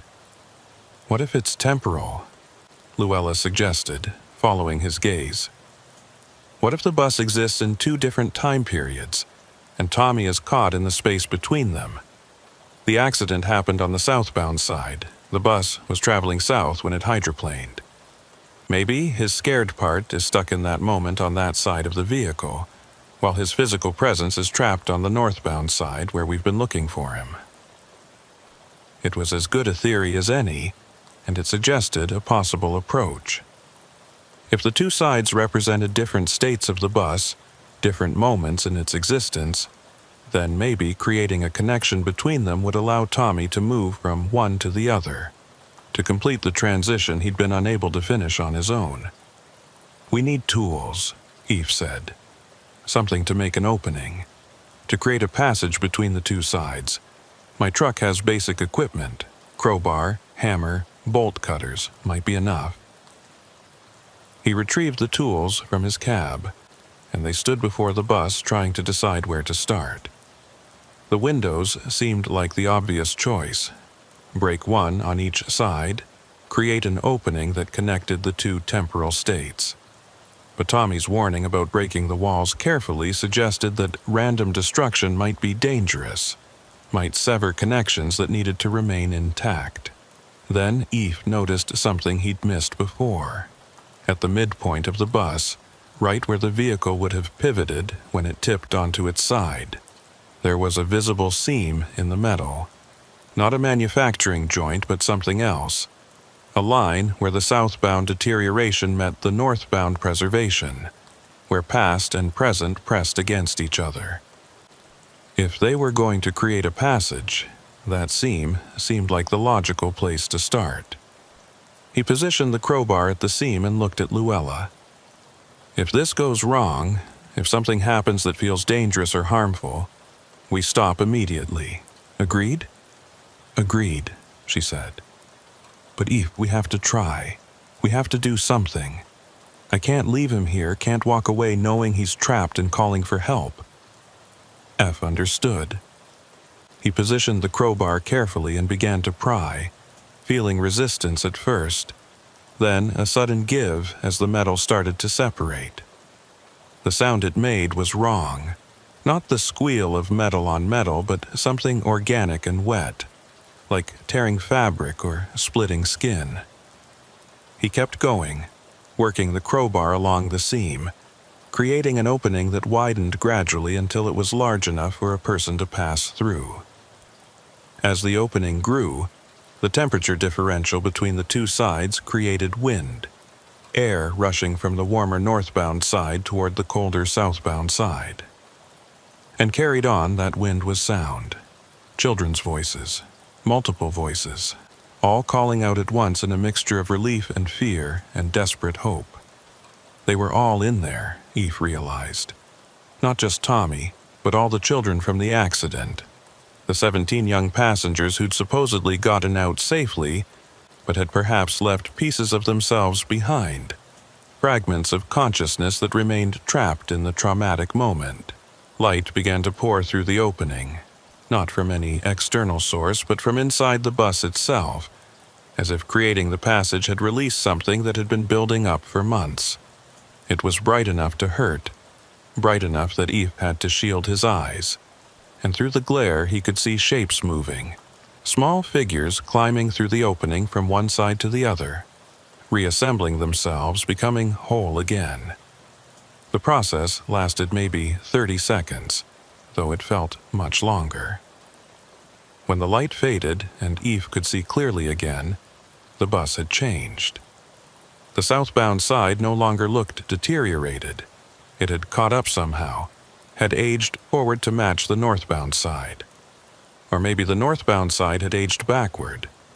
Either way, the vehicle now looked uniform, consistent, like a normal abandoned bus, rather than an impossible object existing in multiple states simultaneously. And lying in the grass beside the bus, unconscious but breathing, were two children. Tommy March, wearing the blue jacket from Luella's photograph and the missing backpack still strapped to his shoulders, and a girl, maybe 9 or 10 years old, wearing a school uniform and clutching a stuffed animal. Luella ran to Tommy, dropping to her knees beside him and checking his vital signs with practiced efficiency.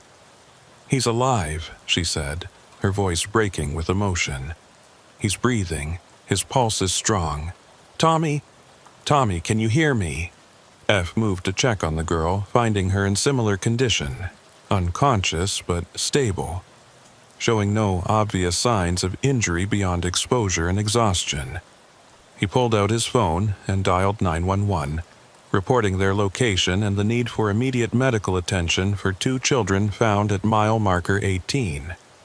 The dispatcher asked questions he couldn't fully answer, but he gave them enough information to get ambulances rolling. While they waited for emergency services, Tommy began to stir. His eyes fluttered open, focused on Luella's face, and filled with tears. "Aunt Luella? Did it work? Did I find the missing part?" "You found it," Luella said, pulling him into a careful hug. "You found it, and you made it back. You're safe now, Tommy. You're going to be okay." The ambulances arrived within 12 minutes, their lights painting the median in alternating red and white, their sirens cutting through the night with authority and urgency. Paramedics swarmed the scene, assessing both children with professional efficiency while asking questions that Eve and Luella struggled to answer in ways that would make sense to people who hadn't witnessed what they'd witnessed. How long had the children been here? Unknown. What had they been exposed to? The elements, possibly hypothermia, circumstances that defied conventional explanation. Were there any other victims? Not that they could find, but there might be, and that uncertainty sat heavy in Eve's chest. Tommy was loaded into the first ambulance, conscious and alert but disoriented, asking questions about how long he'd been gone and whether his parents knew he was okay. Luella climbed in with him, promising Aoife she'd call once they reached the hospital, once she knew more about Tommy's condition and what came next. The second ambulance took the girl, still unconscious but stable. Her stuffed animal clutched so tightly in her small hands that the paramedics had to carefully loosen her grip to check her vital signs. Before the ambulances pulled away, Aoife managed to get the girl's description and asked the paramedics to check missing persons reports for matches. She looked like she'd been gone for longer than Tommy, her clothes more weathered, her skin showing signs of prolonged exposure that 3 weeks wouldn't fully account for. He had a terrible suspicion that she might have been missing for months, maybe even since the original accident, and that somehow she'd been overlooked in the initial count of survivors. Highway patrol arrived as the ambulances departed. 2 cruisers this time instead of 1. Sergeant Tolliver climbed out of the first vehicle, his expression transitioning from routine response to something else entirely when he saw Eve standing beside the bus. Recognition, maybe, or resignation. The look of someone who'd been expecting this call eventually and had hoped it would never come. A younger officer emerged from the second cruiser, immediately pulling out a notepad and beginning the standard documentation process. Aoife went through the sequence of events as accurately as he could without straying into territory that would make him sound unreliable or delusional. He'd returned to check on the abandoned bus. He'd encountered Luella March, who was searching for her missing nephew. They'd discovered 2 children in medical distress near the vehicle and called for emergency services. Everything else, the voices, the cold, the temporal discontinuity, the passage he'd created with a crowbar, he left out, condensing the experience into facts that would fit on an incident report. Tolliver listened without interrupting, his eyes moving between Eve and the bus, and when the younger officer stepped away to call in additional units, the sergeant moved closer, his voice dropping to just above a whisper. "You opened something, didn't you? Made a hole in the side of the bus." It wasn't really a question, but Eve nodded anyway. "There was a seam in the metal, right at the midpoint. I used a crowbar to pry it open. The children came out after that." "Came out from where?" Tolliver asked. "The bus was empty when I checked it this morning. I went through every row, looked under every seat. There was no one inside." "I know," Aoife said. "But they were there anyway. Not in a way you could see with normal vision, not existing in the same moment you were searching, but present nonetheless. And when I created an opening between the 2 sides of the bus, between what it was and what it had become, they were able to cross over, to finish leaving." Tolliver stared at him for a long moment, and Eve couldn't read the expression on his face. Then the sergeant pulled out his own phone, scrolled through something, and turned the screen toward Eve. It showed a photograph of the girl they'd found, younger in the picture, maybe 7 or 8 years old, smiling at the camera with gap-toothed joy. The caption beneath identified her as Sarah Brenner, missing since October 24th of the previous year, last seen boarding school bus 1247 for transport home from an after-school program. "She was on the bus during the accident," Tolliver said quietly. "But when we did the head count afterward, when we verified that all the children had gotten out safely, she wasn't among them. We searched for days, combed every inch of the area, dragged the creek, checked every possible location she might have wandered to. Eventually, we had to conclude she'd somehow left the scene before we arrived, got picked up by someone, or walked away in the confusion. The case went cold after 3 months. Because she never left the bus, Eve said, understanding crystallizing. She got out physically, followed the evacuation procedure, but part of her consciousness remained trapped in the moment of the accident. And over time, that part pulled the rest of her back, the same way it pulled Tommy back. They were all supposed to be gone, all marked as safe and accounted for, but the trauma had created anchors that wouldn't release them. "How many?" Tolliver asked, and his voice had taken on a haunted quality. How many children were still in there, still trapped in that moment?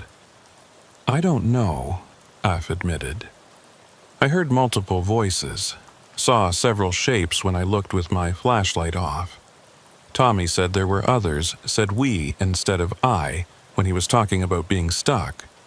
But whether they all got out when I opened the passage, whether some of them chose to stay or couldn't make the transition, I can't tell you. I only know that Tommy and Sarah made it through." The younger officer returned, reporting that he'd contacted the state police and they were sending a forensic team to process the scene. Standard procedure for cases involving missing children, even when, especially when, the circumstances didn't make conventional sense. Tolliver acknowledged the information, then turned back to Eve with an expression that mixed frustration and something that might have been grudging respect. "You're going to need to come to the station and give a formal statement," Tolliver said. "Everything that happened, everything you saw and heard and did, and I'm going to need you to be completely honest, even about the parts that sound impossible, because this situation is going to generate reports and investigations and questions from people much higher up the chain than me. Can you do that?" "I can do that," Eve said. "But I need to know something first. When you came here this morning and investigated the bus, did you really not see anything unusual? Or did you see it and choose not to report it?" Tolliver was quiet for so long that Eve thought he might not answer. Then the sergeant looked directly at him, and his eyes held a weariness that went beyond physical exhaustion. "I saw the mud tracks. I saw the backpack. I heard sounds that could have been wind or could have been something else, but I also saw that the bus had been scheduled for removal twice already, that it kept reappearing in this median no matter how many times we had it towed, and I made a decision. I decided that some things are above my pay grade, that some situations require expertise I don't have, and that filing official reports about impossible vehicles would accomplish nothing except making me look incompetent or unstable. So you documented it as routine abandoned property," Evie said. "Kicked the problem down the road. Hoped someone else would deal with it." "Yes," Tolliver admitted. "And that was wrong. I knew it was wrong even as I was doing it, but I convinced myself that one more day wouldn't matter, that whatever was happening here wasn't an immediate threat. Then you called it in a second time, and the March woman started asking questions, and I couldn't keep ignoring it. So here we are." The forensic team arrived, along with additional highway patrol units and someone from the county sheriff's department. The scene transformed from a quiet stretch of median into a full investigation site, with evidence markers and camera flashes and official personnel documenting every detail. EPH gave his formal statement to a detective who recorded it all without visible reaction, neither accepting nor dismissing the supernatural elements, just collecting information for a report that would eventually make its way through bureaucratic channels. By the time they released him, it was nearly midnight. Eve climbed back into his truck, exhausted in a way that went beyond physical tiredness, and sat with the engine idling while he tried to process everything that had happened. He'd helped recover 2 missing children, had potentially saved their lives or their consciousness or whatever remained of them after being trapped in temporal limbo. That should have felt like victory, should have given him a sense of accomplishment and closure. Instead, he felt unsettled, hollowed out, because he kept thinking about what Tommy had said, about how he'd heard multiple voices, about the shapes he'd seen in those seats before the light had flared and the passage had opened. 2 children had come through, but how many had been inside? How many were still trapped, unable or unwilling to make the crossing, their fragments of consciousness still bound to the decaying vehicle in the median? His phone rang, and Luella's name appeared on the screen. He answered immediately. "How is he?" "Stable," Luella said, and he could hear the exhaustion and relief in her voice. "Physically, he's fine. Mildly dehydrated. Some exposure symptoms, but nothing serious. Mentally," she trailed off. "He keeps talking about the other children, asking if they made it out too, if they're safe. The doctors think it's trauma response. Survivor's guilt, maybe. But Eve, I think he actually knows. I think he's asking about specific individuals who were in there with him." "Sarah Brenner made it out," Eve said. "She's at the hospital too, I assume. But I don't know about the others. I don't know if there were others who came through or if they're still trapped." "Tommy says there were 15, Luella said, quietly. "He counted them while he was in there, recognized some of them from the accident, saw others who he'd never met, but who'd been drawn to the bus for the same reasons he was. 15 children, all caught in that moment, all unable to fully leave. If only 2 made it through the passage you created." She didn't finish the thought, but she didn't need to. 13 children still trapped, still waiting, still bound to a vehicle that existed in a state between accident and aftermath.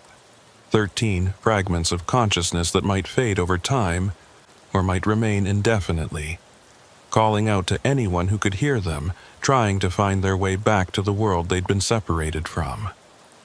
"What do we do?" Luella asked. "We can't just leave them there. We can't tell their families that we found them, but couldn't bring them home." "I don't know if we can do anything," Eve said honestly. "The passage I created worked for Tommy and Sarah, but I don't understand why. I don't know if opening it wider would help the others or if it would make things worse. And I don't know if I'm the right person to be making those decisions. This is so far beyond what I'm qualified to handle." "But you're the one who did it," Luella pressed. "You're the one who figured out how to create the opening, who made it possible for Tommy to come back. If anyone can help the others, it's you." F wanted to argue, wanted to explain that what he'd done had been part instinct and part desperation and mostly luck, that he had no special knowledge or ability that would let him repeat the process reliably. But he thought about those voices he'd heard, about the shapes he'd glimpsed in the seats, about children trapped in a moment of fear and confusion with no one coming to help them. And he thought about how he'd feel if it were his child, his nephew, his family member stuck in that liminal space. "I'll go back tomorrow," he said. "In daylight, with proper equipment and someone who understands what we're dealing with better than I do. I'll contact the wrecker driver I mentioned, see if she can come out and assess the situation. And I'll talk to Tolliver, see if Highway Patrol can keep the area secured so no one else stumbles into this without knowing what they're walking into." "Thank you," Luella said, and the gratitude in her voice made Eve's chest tight. "Tommy's asking for you, by the way. He wants to say thank you in person. Could you stop by the hospital tomorrow before you go back to the bus?"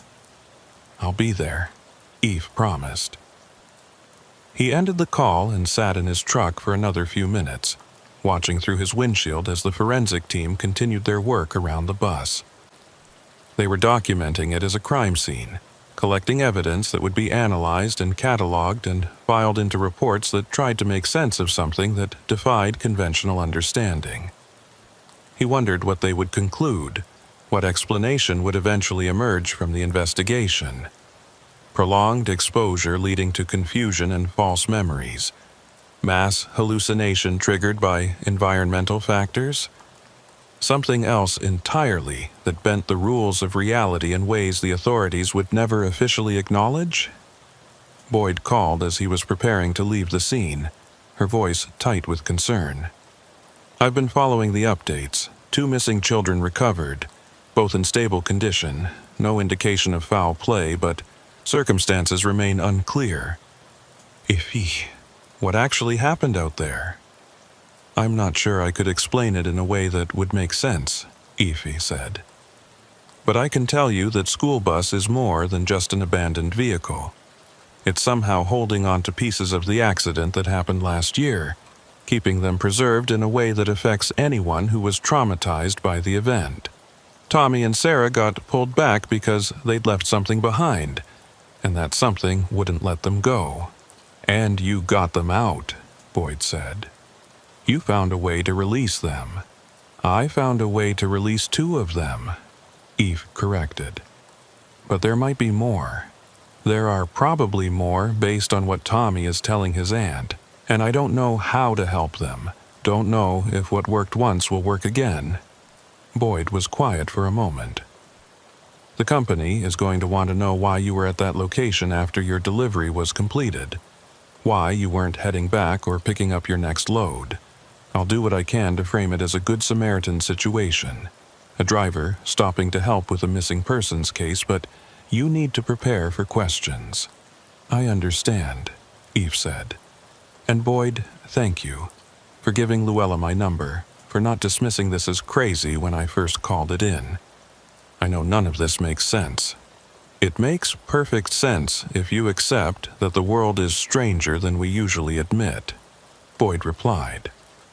I've been dispatching drivers for 15 years, and I've heard enough stories about impossible things happening on lonely roads to know that there's more out there than anyone wants to acknowledge officially. Just be careful, Eve. Whatever you're dealing with at that bus, it's not done with you yet. She was right, and he knew it. He could feel the pull even now, sitting in his truck half a mile from the median, feel the weight of unfinished business pressing against his consciousness. He'd opened a door, and doors had a tendency to swing both ways. What came out could also pull things in, and he wasn't sure he understood the rules governing the exchange. EPH drove to a truck stop 20 miles north and parked for what was left of the night, but sleep wouldn't come. Every time he closed his eyes, he saw the bus. Not as it appeared in normal vision, but as it had looked in that moment when the light had poured through the opening, when the 2 temporal states had briefly aligned and allowed passage between them. The image was seared into his memory with a clarity that suggested he'd been changed by the experience, marked in some way that he didn't yet understand. He was still awake when dawn broke, painting the sky in shades of gray and pale yellow. He made coffee in his truck's small appliance, checked his messages, and found one from Tansy McCoy, finally returning his call from the previous day. Her voicemail was characteristically direct. Got your message about the bus that won't stay removed. That's temporal anchoring, classic signs of it. Object becomes tied to a specific moment, keeps manifesting in that configuration regardless of what you do to the physical structure. Only way to fully resolve it is to address whatever's keeping it anchored, usually trauma, sometimes unfinished business, occasionally something else entirely. Call me if you want to discuss approach strategies. And Eve, be careful. Temporal anchors can be unpredictable. He called her back, got her voicemail, left a detailed message about everything that had happened, and asked if she could come to the site to assess the situation. If there were 13 children still trapped, still bound to the bus through fragments of consciousness that couldn't complete the crossing, then he needed someone with expertise beyond his own. Someone who'd studied these anomalies, who understood the mechanics of how trauma could create lasting impressions on physical locations. By 8 in the morning, he was at the hospital, following Luella's directions to Tommy's room. The boy was awake, sitting up in bed with his parents on either side, looking small and fragile in the hospital gown, but alive and present in a way that felt miraculous given the circumstances. He brightened when he saw Eve, waving with the hand that didn't have an IV attached. "You came," Tommy said. "Aunt Luella said you would, but I wasn't sure." "Of course I came," Eva replied, pulling up a chair beside the bed. "I wanted to see how you were doing, make sure you were okay." "I'm okay," Tommy said, though his eyes held shadows that suggested otherwise. "But the others aren't. They're still in there, Mr. Kincaid, still stuck in the scared moment, still waiting for someone to help them finish leaving. You have to go back. You have to open more doors." Tommy's parents exchanged uncomfortable looks, clearly uncertain about how to respond to their son's insistence that there were still children trapped in an abandoned bus. Luella had probably briefed them on the basics, but hearing it from Tommy's perspective made it more real, more urgent, harder to dismiss as post-traumatic confusion.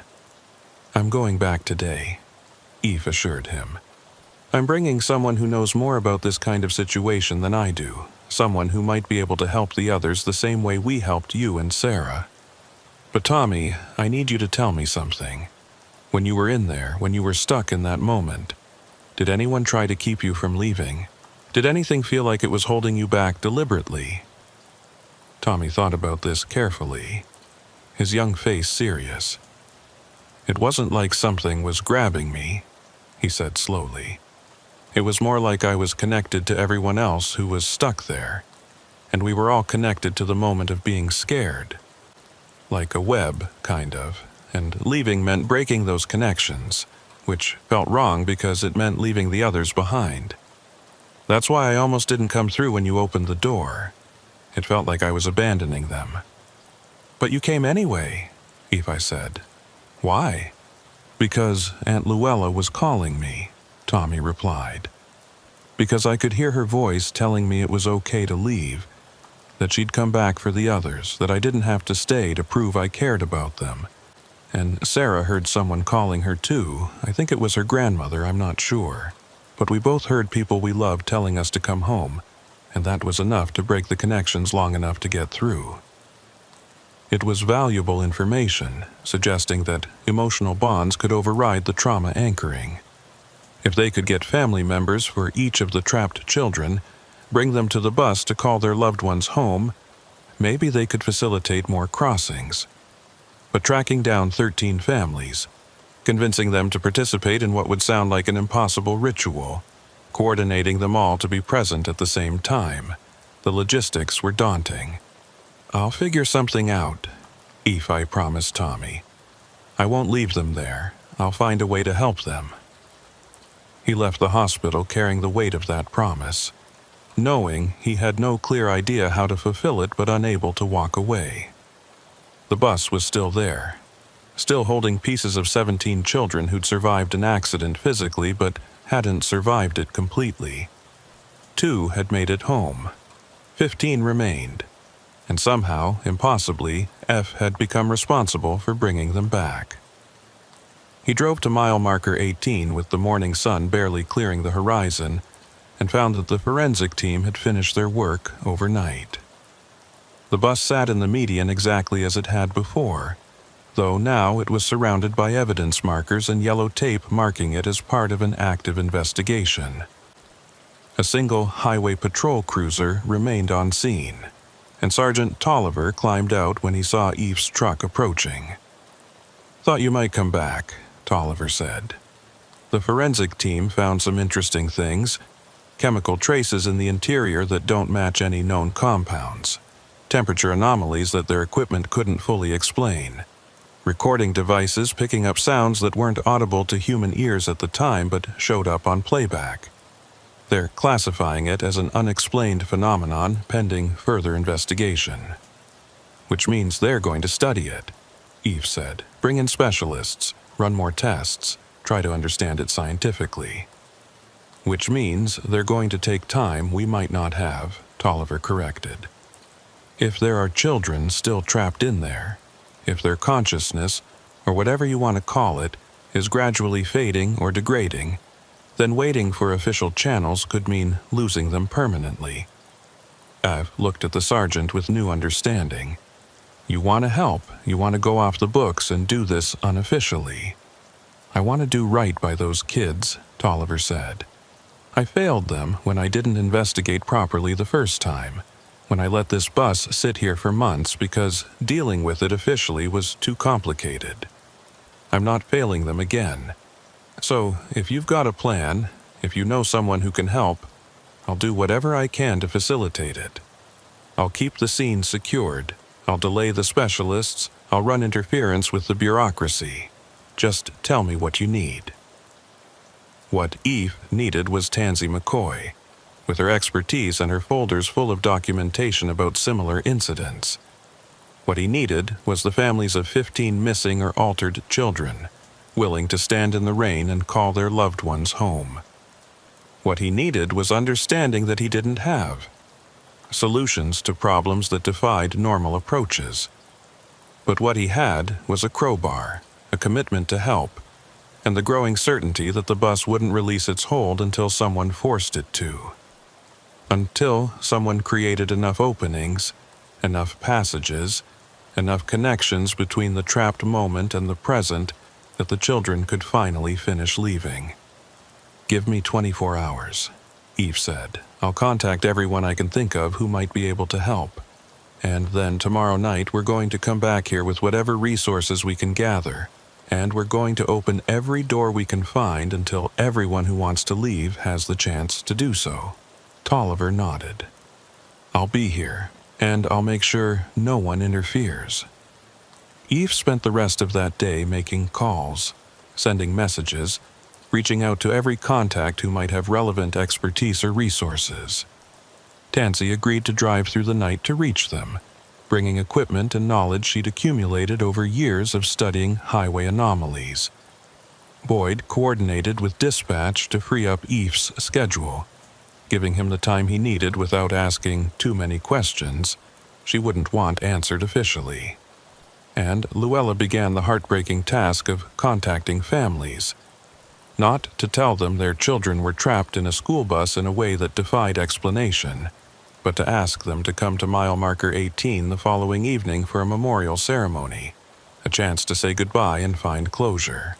Some agreed, some refused, but enough said yes that by the time night fell, Eve had a list of 7 families who would be present, who would call for their children and hope for an answer. It wasn't everyone. It wasn't enough. But it was a start. And as Eve sat in his truck that night, parked at the same truck stop where he'd failed to sleep the night before, he thought about doors and passages and the space between moments. He thought about how trauma could anchor consciousness to specific locations, how fear could create bonds stronger than physical distance, how love could sometimes cut through those bonds and bring people home. Tomorrow, they would try again.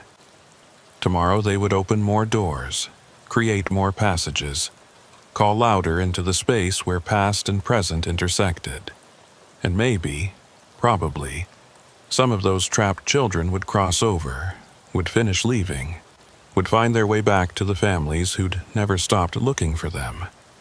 But F suspected, with a certainty that sat cold in his gut, that not everyone would make it through. That some fragments were too deeply embedded, too thoroughly integrated with the traumatic moment to be easily separated, and that the bus would remain in that median, holding on to whatever pieces it couldn't release, waiting for the next accident, the next trauma, the next opportunity to trap consciousness in amber and refuse to let go. The road took what it wanted. The road remembered. And sometimes the road kept pieces of people long after their bodies had walked away, creating hauntings that looked like abandoned vehicles but were actually monuments to moments that refused to end. EPH closed his eyes, knowing sleep still wouldn't come, and made peace with the fact that he would carry the weight of this experience for the rest of his driving career. That every time he passed an abandoned vehicle on the shoulder, he would wonder what it was holding, what it refused to release, that he would never again be able to look at accidents the same way. Never assume that survival was as simple as walking away physically intact. The bus waited in the median. The children waited within the bus. And tomorrow, Eve would go back and try again to bring them home, knowing that trying was all he could do, and that sometimes trying wasn't enough.